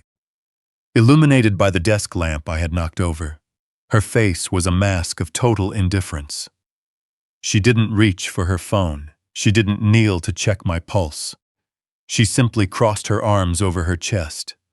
"For God's sake, Dad, stop being so dramatic," she said. Her voice was flat, devoid of a single drop of empathy or human warmth. "You're having a panic attack because you forgot where you were. Take your medication and go back to the basement. You're giving me a splitting headache." I continued to gasp, letting a tight wheeze escape my lips, playing the role to the absolute limit just to see how dark her soul had truly become. I reached a trembling hand out toward her ankle, a silent, desperate plea for help. She took a decisive step back, drawing her silk robe away from my reaching fingers with a look of pure disgust. She didn't just ignore my suffering. She walked right over my writhing body. Her bare heel nearly brushed my shoulder as she bypassed me entirely. She walked straight to the mahogany bookshelf on the far wall, pulled a heavy leather-bound folder from the bottom shelf, and tucked it under her arm. Turning around, she stepped right back over my legs toward the exit. "When you finally decide to drag yourself up, don't forget to turn off the light," she commanded without looking back. She stepped into the hallway and pulled the heavy mahogany door shut, the latch catching securely. Her sharp footsteps faded down the hall, leaving me alone, in the dark. I stopped gasping. My breathing slowed, returning to a steady, cold rhythm. I uncurled my legs and lay flat on the cold hardwood floor, staring up at the dark ceiling as the chilling reality of the last 2 minutes soaked deep into my bones. The performance was over. The desperate, trembling old man evaporated into the cold air.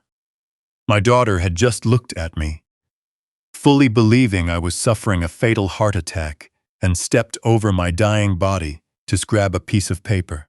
She would have let me die on that floor. She would have stepped over my corpse to save her criminal empire. Any lingering paternal hesitation, any tiny, foolish hope that she could still be saved was permanently extinguished in that exact moment. The bond between father and child was dead. I sat up slowly, my joints aching, but my mind sharper and colder than it had ever been in my entire life. Reaching into my pocket, my fingers closed around the hard, matte plastic casing of the FBI flash drive. I had the digital ledgers, I had the offshore accounts, I had the absolute proof of their monstrous betrayal. Standing up in the silent darkness, completely detached and fueled by absolute resolve. The trap was set. The early morning air was sharp as a razor, carrying the bitter chill of a city that never forgave weakness. Before the sun even thought of rising, I slipped out the heavy side door of the mansion. I wore no coat.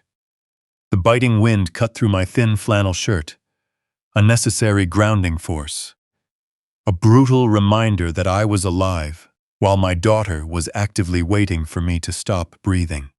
I walked case to Tumans through the freezing dark, my boots hitting the pavement in a steady, relentless rhythm. In my pocket rested the black flash drive.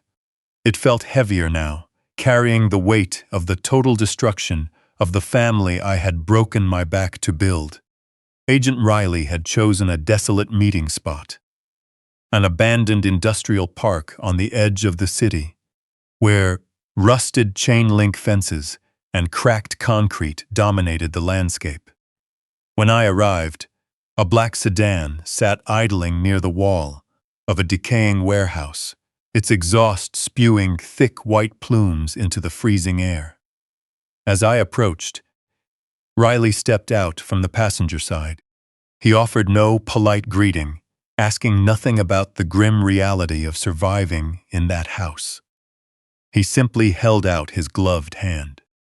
Reaching into my pocket, I dropped the black plastic drive firmly into his palm. He gave a sharp, professional nod, then gestured for me to get into the back of the car. I slid onto the cold leather seat, the interior dominated by the pale blue glow of a bank of rugged laptops mounted up front. A young federal agent was typing frantically on a specialized keyboard. Riley climbed into the front passenger seat and handed over the drive. An absolute silence hung in the car, broken only by the rapid, aggressive clicking of keys. Sitting in the back, I stared through the tinted windows at the rusted fences, thinking about my daughter's absolute coldness, the coldness in her eyes, the coldness in her heart. I had watched her step over my writhing body.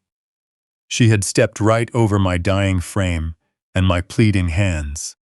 That cruel image replayed on a loop in my mind, a dark obsession with the pain that severed any remaining thread of fatherly affection. She was no longer my child. She was a hostile entity that needed to be dismantled. "We have a breach," the young agent announced, his voice devoid of emotion. "The decryption protocol is cutting through the corporate firewall. This is a massive data dump." Riley leaned forward, his eyes locked on the cascading digital information on the main display. I watched the reflection of the data dance in his dark eyes. The software took 45 minutes to map the infected architecture of my son-in-law's financial empire. When the progress bar finally hit 100%, Riley let out a low, deeply cynical whistle. He turned around to face me, his expression grave. "Victor," he began, his voice raspy and low, "you are looking at the digital autopsy of a $4.8 million lie. The Derek and Valerie weren't just borrowing from shadow lenders. They have been running a highly sophisticated, predatory Ponzi scheme disguised as an elite real estate investment fund." I kept my face completely flat, absorbing the blow. "Tell me the exact mechanics," I ordered. "I want to know precisely how they used my wife." Riley tapped the glowing screen, pulling up a complex flowchart of offshore accounts and wire transfers. They were actively siphoning massive deposits from high-net-worth real estate investors, he explained methodically. They routed the clean cash through a maze of shell companies in Cyprus. They needed a safe domestic landing spot to park that capital, somewhere federal auditors would never look. They needed an identity completely disconnected from the corporate world. They needed a ghost. "They stole Martha's identity," I stated, feeling bitter acid rise in my throat. "Worse," Riley said, his eyes narrowing in deep disgust. "They didn't just steal her identity, they weaponized it legally. Derek used his corporate connections to set up a highly insulated trust at Sterling Bank, registered strictly under the name Martha Jean Caldwell. They forged her signature to sign setup documents, injecting every stolen dollar into that account. Their endgame was sickening. They were simply waiting for her to die." My breath hitched. What? The quiet hum of the car engine dissolved into a deafening silence. They were simply waiting for her to die. The phrase echoed through my skull. The sheer predatory pathology of it froze the blood in my veins. Riley continued, his voice steady but heavy, with professional revulsion. Once Martha passed away, the funds would legally transfer back to Valerie as a clean, untraceable inheritance. The stolen millions would instantly become a legitimate windfall. They would pay off the shadow lenders, keep the surplus, and walk away, looking like grieving beneficiaries. They actively bet on her death to cash out their criminal business. I sat on the cold leather seat, my hands curled into tight, trembling fists. They had monetized my wife's death. They turned her passing into a calculated financial strategy. The depth of their depravity was staggering. They had backed her into a corner and prepared to dance on her grave. My entire life had been a monument to hard work, yet my only child had grown into a parasite feeding on our very existence. But something went wrong. The young agent interrupted, his fingers flying across the keyboard as he pulled up a secondary log on the main display. I'm analyzing the access history for the Sterling Trust account. Something doesn't match their extraction timeline. Riley frowned, leaning closer to the glowing screen. What are you seeing? The technician pointed to a highlighted line of digital timestamps. According to the bank's internal records, the master access code for the entire trust was fundamentally altered. It wasn't changed by Derek, and it wasn't changed by Valerie. The biometric override was activated in person at the bank fully 2 weeks before Martha suffered her fatal heart attack. Riley looked back at me, a profound realization dawning in his sharp eyes. He slowly turned the laptop screen so I could see the undeniable digital evidence. "Victor," Riley whispered, his voice laced with absolute awe. "Your wife didn't just discover she was being set up, and she didn't just leave a cryptic warning. The bank logs are absolute proof. She walked straight into that downtown branch, sat down with the managing director, and triggered a massive security protocol." "What did she do?" I asked, my voice barely a raspy whisper. Riley looked me dead in the eye, intense respect burning in his gaze. "She didn't steal the money, Victor. She trapped it." The young agent tapped the keys, bringing up a secondary screen filled with dense legal parameters and security overrides. Riley pointed to the center of the display. 2 weeks before she died, Martha realized exactly what Derek and Valerie were doing, Riley explained, his tone dropping to a quiet reverence. She understood the scale of the offshore money laundering operation running through Valerie's real estate firm. But more importantly, she recognized the ultimate threat they were engineering against you. She saw the forged corporate indemnity agreement. She knew they were positioning you to absorb the catastrophic fallout when the shadow lenders, inevitably, came for that $2 million debt, instead of confronting them, which would have tipped them off and allowed them to destroy the paper trail. Your wife made a highly tactical decision. She put on her coat, called a cab downtown, and walked directly into the Sterling Trust branch's wealth to sit down with their highest-ranking wealth manager. I stared at the glowing screen, trying to visualize my quiet, frugal wife navigating the opulent, intimidating lobby of a private financial fortress. She had spent her life clipping coupons at our scratched kitchen table. Yet, when faced with the total destruction of our family, she didn't hesitate for a single second. She walked straight into the lion's den. "What did she do, exactly?" I asked, my voice tight, the bitter cold of the car completely forgotten. Riley leaned back against the leather seat. "She used their own greed against them," he said plainly. "The account was initially structured by Derek as a standard offshore holding trust, with Martha listed as the sole primary beneficiary. Derek retained administrative authority through a forged power of attorney, allowing him to funnel illegal real estate profits into the account without triggering federal oversight. It was a classic ghost account. But because Martha was the legally designated beneficiary, she retained the absolute right to alter the trust's foundational security architecture. And she did. She locked it down completely. The young technician next to Riley pulled up a scanned document, a security order, stamped with the heavy authorization seal of a senior bank official. Martha enacted a dead man's switch, Riley stated, letting the weight of the phrase settle in the quiet vehicle. It's a specialized fail-safe protection protocol, used almost exclusively by ultra-high net worth individuals who fear extortion or corporate kidnapping. She completely revoked Derek's administrative authority, cutting off the digital routing numbers that connected the trust to his offshore accounts in Cyprus and the Cayman Islands. Then she activated a strict, unbreakable, dual biometric lockdown.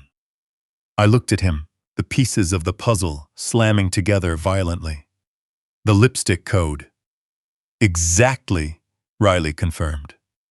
The alphanumeric code written on the back of the blue passbook was the first key, but it was completely useless on its own. The second key is what made her countermeasure an act of absolute genius. She tied the physical release of that $4.8 million directly to your living, breathing body. Riley tapped the screen again. Under the updated security order, not a single dollar could be withdrawn, transferred, or liquidated, unless Victor Caldwell stood physically inside the bank vault.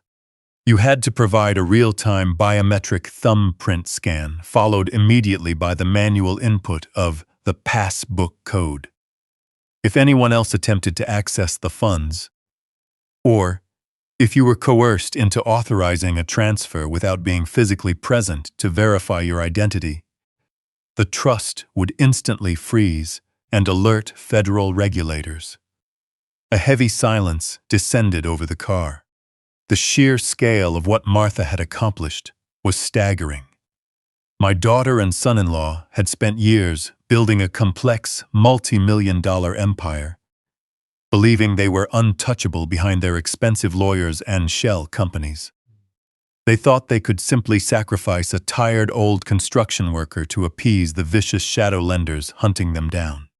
But Martha had outsmarted them all. She took their $4.8 million war chest and chained it directly to my heartbeat. They desperately needed that money to survive the imminent collapse of their bridge loan. But without me standing beside them, they couldn't touch a single dime. I closed my eyes, feeling a sudden, intense burn behind my eyelids. I forced it down, refusing to show vulnerability in front of the federal agents. Martha hadn't been hoarding garbage in that lusted tin box under the bed. She had been protecting the ultimate weapon, and she knew she might not survive the agonizing stress of discovering her daughter's monstrous betrayal. So she turned her impending death into an impenetrable shield to protect me. By locking the funds behind my biometric signature, she ensured that Derek and Valerie could never simply cast me aside. They couldn't throw me to the authorities or leave me at the mercy of the shadow lenders. They needed me alive. They needed me compliant. That's why they were so eager to move you into their basement, Riley said, echoing my exact thoughts. The second they realized the account was locked, they had to keep you. They knew they had to keep you under their direct physical control. They brought you into their home to monitor you, manipulate you, and wait for the right moment to drag you to Sterling Trust, to unlock their stolen millions. They thought I was ignorant, I said, my voice hardening into a cold, rough edge. They thought I was a grieving, helpless old man who would sign whatever papers they put in front of me, because I was too tired to fight back. They thought I didn't know about the forged corporate indemnity agreement, making me responsible for their $2 million debt. Riley nodded, his expression grim and calculating. That arrogance is exactly what we're going to exploit, Victor. We have the decrypted ledgers now. We have the offshore routing numbers, and we have absolute proof of their money laundering syndicate. The net is closing, but we need them to make one final, undeniable attempt to access those stolen funds. We need them to cross the line under our surveillance. I looked down at my rough, scarred hands. The hands that had laid the very foundation they were currently standing on. I am going to tear their entire world down, I stated quietly. Before Riley could respond, a sharp vibration shattered the heavy silence inside the car. I pulled my outdated phone from my pocket, the glare of the screen illuminating the dark cabin. I stared at the incoming notification. A text message from Valerie. The tone of the message was sheer panic, written with a desperate rage, radiating directly through the digital text. She had just received an alert from the bank regarding a frozen account, and she demanded that I return to the house immediately. The steel trap was set. Lol. Derek unlocked the black SUV with a trembling hand, and I climbed into the back seat. The door slammed shut, sealing us inside a vault of pure panic. Derek slammed his foot onto the accelerator, roaring out of the driveway and speeding toward the interstate. The silence inside the car was dead.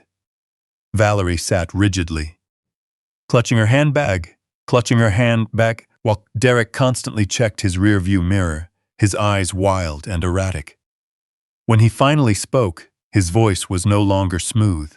It was a vicious, serrated blade. "Listen to me very carefully, Victor," Derek began, his knuckles white on the steering wheel. "We are walking into Sterling Trust. You are going to smile. You are going to nod, and you are going to sign every single document Harrison Reed puts in front of you. You will authorize the immediate transfer of those funds into an escrow account I specify. If you hesitate, or if you try to play any games, I will utterly destroy whatever miserable life you have left." I turned my head slowly, looking out the window, without saying a word. "I'm not joking," Derek sneered. "I have lawyers who specialize in asset liquidation. If you don't unlock that account today, I will file an emergency motion tomorrow morning. I will have you declared mentally incompetent.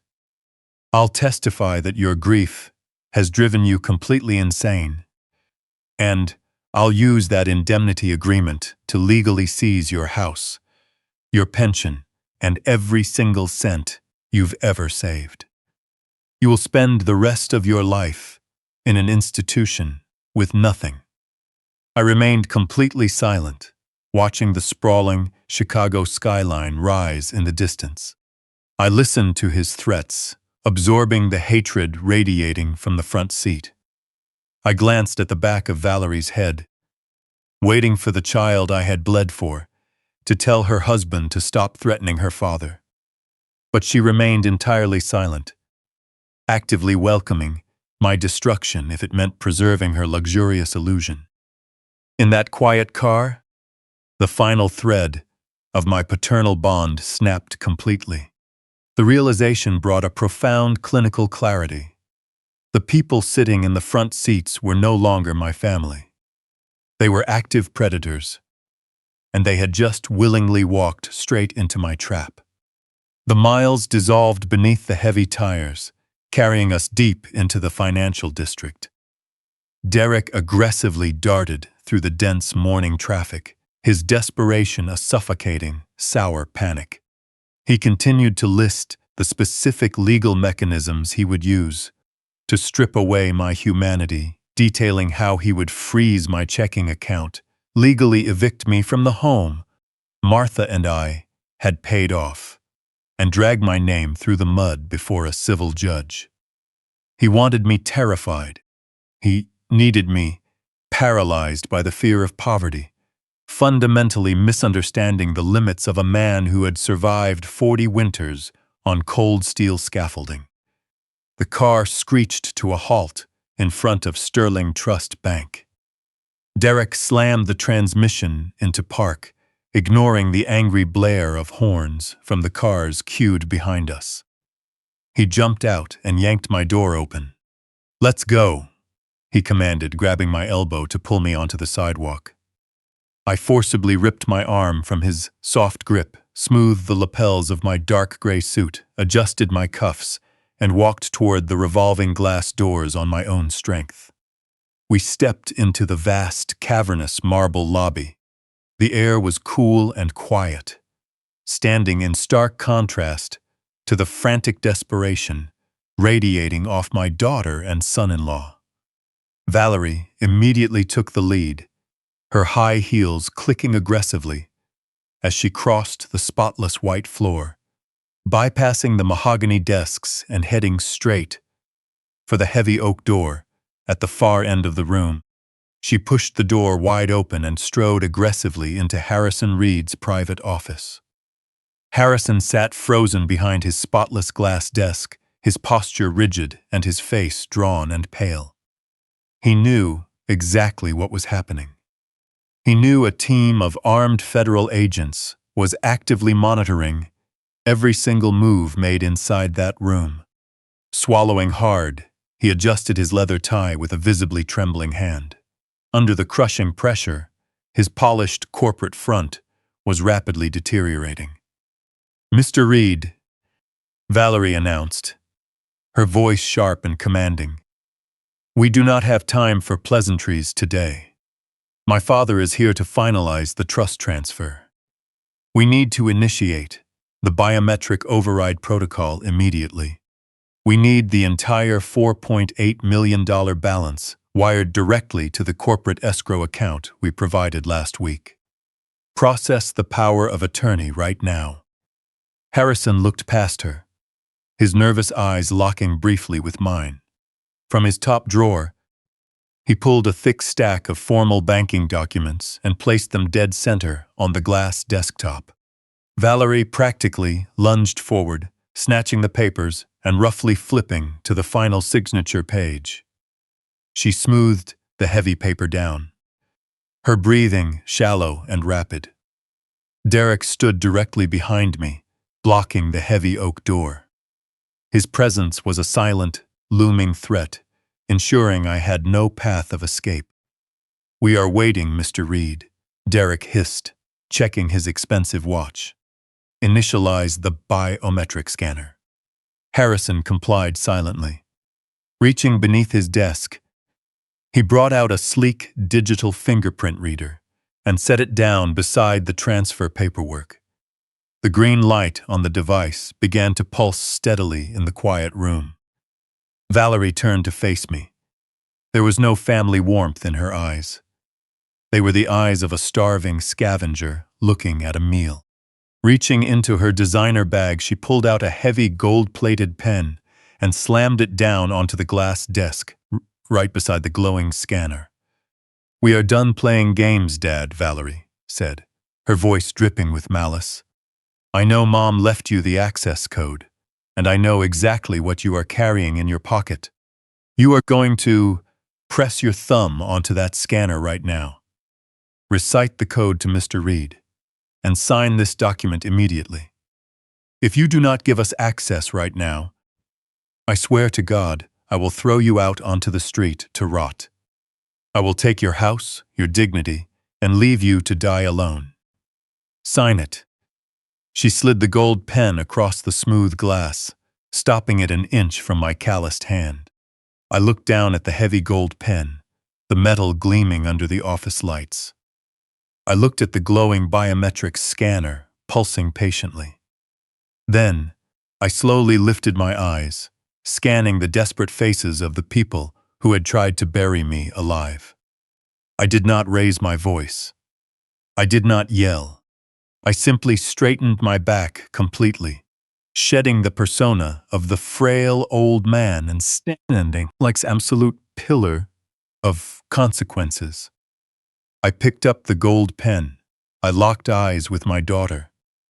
Gripping the heavy metal barrel with both hands, I snapped the pen directly in half and tossed the broken pieces into the center of the glass desk. No, the sharp crack of the heavy gold pen breaking echoed through the sterile silence of the bank office like a gunshot. The broken halves clattered against the pristine glass surface, a pool of black ink spreading across the official transfer document. Harrison Reed flinched violently in his high-backed leather chair, pressing his spine hard against the wall, as if trying to physically disappear into the expensive mahogany paneling. Valerie froze. She stared down at the broken pen, her finely sculpted face contorting as her brain struggled to process my defiance. The refined, sophisticated mask she had carefully maintained for the corporate world melted away in an instant, exposing the raw, venomous, and desperate creature hiding beneath her expensive exterior. The air in the room grew heavy and suffocating. The biometric scanner pulsed its green light rhythmically, standing as a silent witness to the complete breakdown of their scheme. Valerie lunged forward, slamming both palms onto the glass desk with terrifying force. "You are nothing," she screamed, her shrill voice tearing through the quiet room and vibrating the heavy glass doors in their frame. "Without us, you have absolute trash. You are a miserable, washed-up old man who spent his whole life building a worthless, mediocre existence. We gave you luxury. We let you into a world you could never understand. And this is how you repay us? You are ruining everything over your stupid, meaningless pride.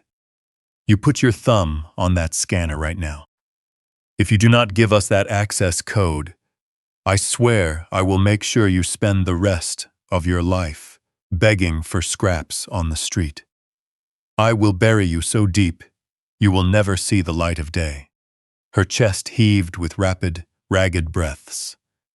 She was completely unhinged, consumed by the terror of losing the millions she so desperately needed, funds permanently locked behind a wall she could not break.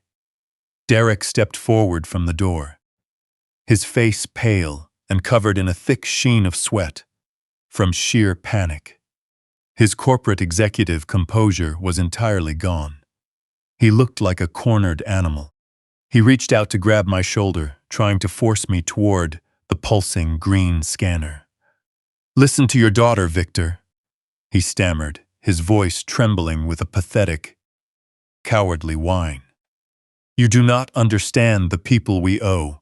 They will ruin us. They will ruin you. Just sign the paperwork. Give us the code. We can fix this right now. We can walk away clean. Please, Victor, do not do this to us." I did not flinch. I did not step back. Reaching into the inside pocket of my dark gray suit, I pulled out the worn blue passbook. I held it up for a moment, letting the bright office lights illuminate the cheap cardboard cover. The frayed edges and faded ink stood in stark contrast to the vast wealth around us. Then, I slammed it down onto the glass desk, right beside the broken pen and the glowing bioscanner. The loud thud made Derek jump back in absolute terror. "You told me your mother never had money," I said, keeping my voice incredibly calm, completely steady, and devoid of pity. "You told me she was simple and small. You were right about the money. She did not have millions, but she had integrity. something you could not buy with $5 million. Valerie stared at the blue passbook, recognizing it instantly. Her eyes widened in absolute, paralyzing fear. Before she could open her mouth to hurl another venomous threat, the heavy oak door of the executive office was thrown open with immense force. The thick wood slammed against the marble wall with a deafening crash that shook the entire room. Agent Riley strode through the doorway, flanked by a dozen armed federal agents. They flooded the narrow space in seconds, their dark uniforms and tactical gear instantly forming a wall of absolute authority. The sheer, overwhelming power of their entry paralyzed everyone in the room. Harrison Reed immediately raised his trembling hands into the air, surrendering before a single order was given. "Federal Bureau of Investigation," Agent Riley announced, his deep, booming voice leaving no room for negotiation or escape. Nobody move. Absolute chaos erupted in the room. The agents moved with trained, lethal efficiency.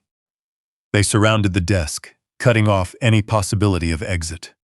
2 agents flanked Harrison Reed, pulling him from his expensive leather chair and securing him against the mahogany wall. Another agent walked straight toward Derek. The sharp, metallic click of heavy steel handcuffs echoed in the room as they subdued the bank manager. The massive offshore money laundering operation that had operated in the shadows for years was finally dismantled right before my eyes. The trap my brilliant wife had carefully laid had snapped shut with absolute precision. Derek completely collapsed. The moment the federal agents grabbed his arms, his legs gave out entirely. He sank to the smooth marble floor, sobbing uncontrollably. The arrogant, wealthy corporate executive who had repeatedly threatened to ruin my life was completely gone, reduced to a weeping, pathetic mess.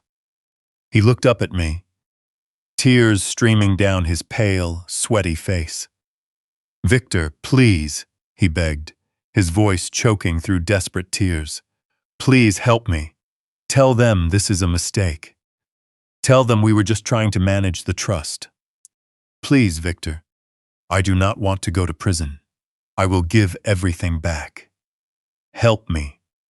I stood motionless, looking down at the man who had planned to use me as a human shield for his massive crimes. I offered no words of comfort. I simply watched him crumble. Valerie did not surrender quietly. As the agents reached for her, she erupted into a wild, violent struggle. She lashed out, twisting frantically and screaming at the top of her lungs. "You cannot do this to me," she screeched, her voice cracking under the intense strain. "Do you know who I am? You cannot touch me." As the agents forced her arms behind her back and locked the cold steel cuffs onto her wrists, she twisted her head to look at me. Her face was a mask of pure, unadulterated hatred. She screamed terrible curses, calling me a traitor for betraying his own flesh and blood. As her struggling body was dragged out of the executive office, she spat venomous insults, blaming her entire downfall on me. Her angry screams echoed down the marble hallway, slowly fading into the distance until they were completely gone. I remained in the center of that ruined office, standing tall with my expression resolute. I watched the people who tried to destroy me fall, knowing that absolute justice had finally been served today. 3 months have passed since that cold morning at Sterling Trust. The dust has finally settled on the absolute wreck of my daughter's life. Valerie and Derek could not escape accountability. They are currently serving long federal prison sentences in separate facilities. The sprawling mansion they used to parade around in was seized by the government, along with every imported car, every custom suit, and every single cent in their stolen offshore accounts. In the federal sweep that followed, the aggressive shadow lenders they so deeply feared were caught in the net as well. Completely blindsided by the massive data dump Agent Riley extracted from Derek's personal server.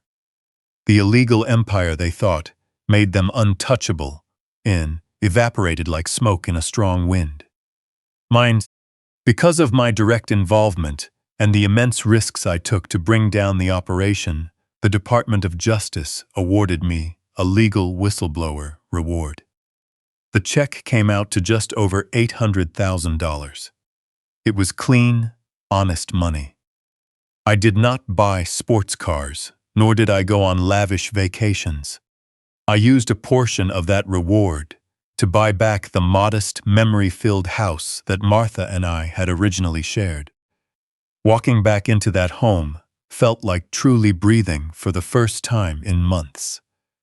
The familiar creak of the hardwood floors, the afternoon light streaming across the bay window, the simple, quiet peace of a life built on honest labor. It all welcomed me back. I spent weeks restoring the rooms, painting the walls, and fixing the front porch stairs that had bothered Martha for years. I stand in my living room now, a man who survived the ultimate betrayal by his own flesh and blood. The deep silence in the house is no longer a source of grief. It is a profound comfort. I no longer hear the hateful, demanding whispers of people who viewed my existence as a burden. I only hear the steady, reassuring hum of a life reclaimed from the brink of total destruction. Every morning is a victory. Every evening is a quiet celebration of surviving against insurmountable odds. I drink black coffee on the porch in the early morning, watching the neighborhood wake up. My afternoons are spent tending to the small garden Martha loved so deeply.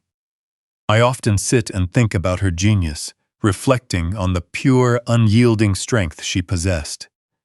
Her final act of love was not just a warning. It was a perfect, impenetrable shield that saved my life. She knew our daughter had been corrupted by greed, and she knew I would be completely blind until it was too late. By locking that money behind my heartbeat, she forced the truth into the light. She gave me the power to completely dismantle the people who sought to destroy us. The pain of losing Valerie to her own monstrous ambitions may never fully fade. A father always carries the scars left by his children, but the heavy weight of that betrayal has been replaced by an intense, undeniable reverence for the woman I married. Martha protected me from beyond the grave. She proved that true brilliance does not require an expensive degree or a corner office. It requires a deep, abiding understanding of right and wrong. My life is incredibly simple now, just as it was meant to be. I do not have millions of dollars or a sprawling estate. I have my dignity, my freedom, and my absolute peace of mind. I survived the darkest storm a parent could face, and I walked out whole on the other side. The harsh winter has passed, and a new, quiet spring has finally arrived in my life. That terrible chapter is permanently closed. The painful memories are safely locked away. Every morning, I walk through my front door with deep gratitude. I am safe, I am home, and I am completely, wonderfully free. I spent a lifetime trying to build a solid foundation for my children, but I forgot one crucial detail. A house built on privilege and greed will inevitably crumble. Blood does not give anyone a free pass to exploit you, and love should never be an excuse to endure abuse. Sometimes, the most profound act of love a parent can offer is allowing their children to face the devastating consequences of their own actions. In the end, integrity is the only currency that holds real value. Everything else is just cheap paper, waiting to burn in the light of the absolute truth. Have you ever uncovered a dark secret about someone you trusted completely? How did you handle that ultimate betrayal? Leave your story in the comments below. And if my journey gave you strength, please hit subscribe and leave a like.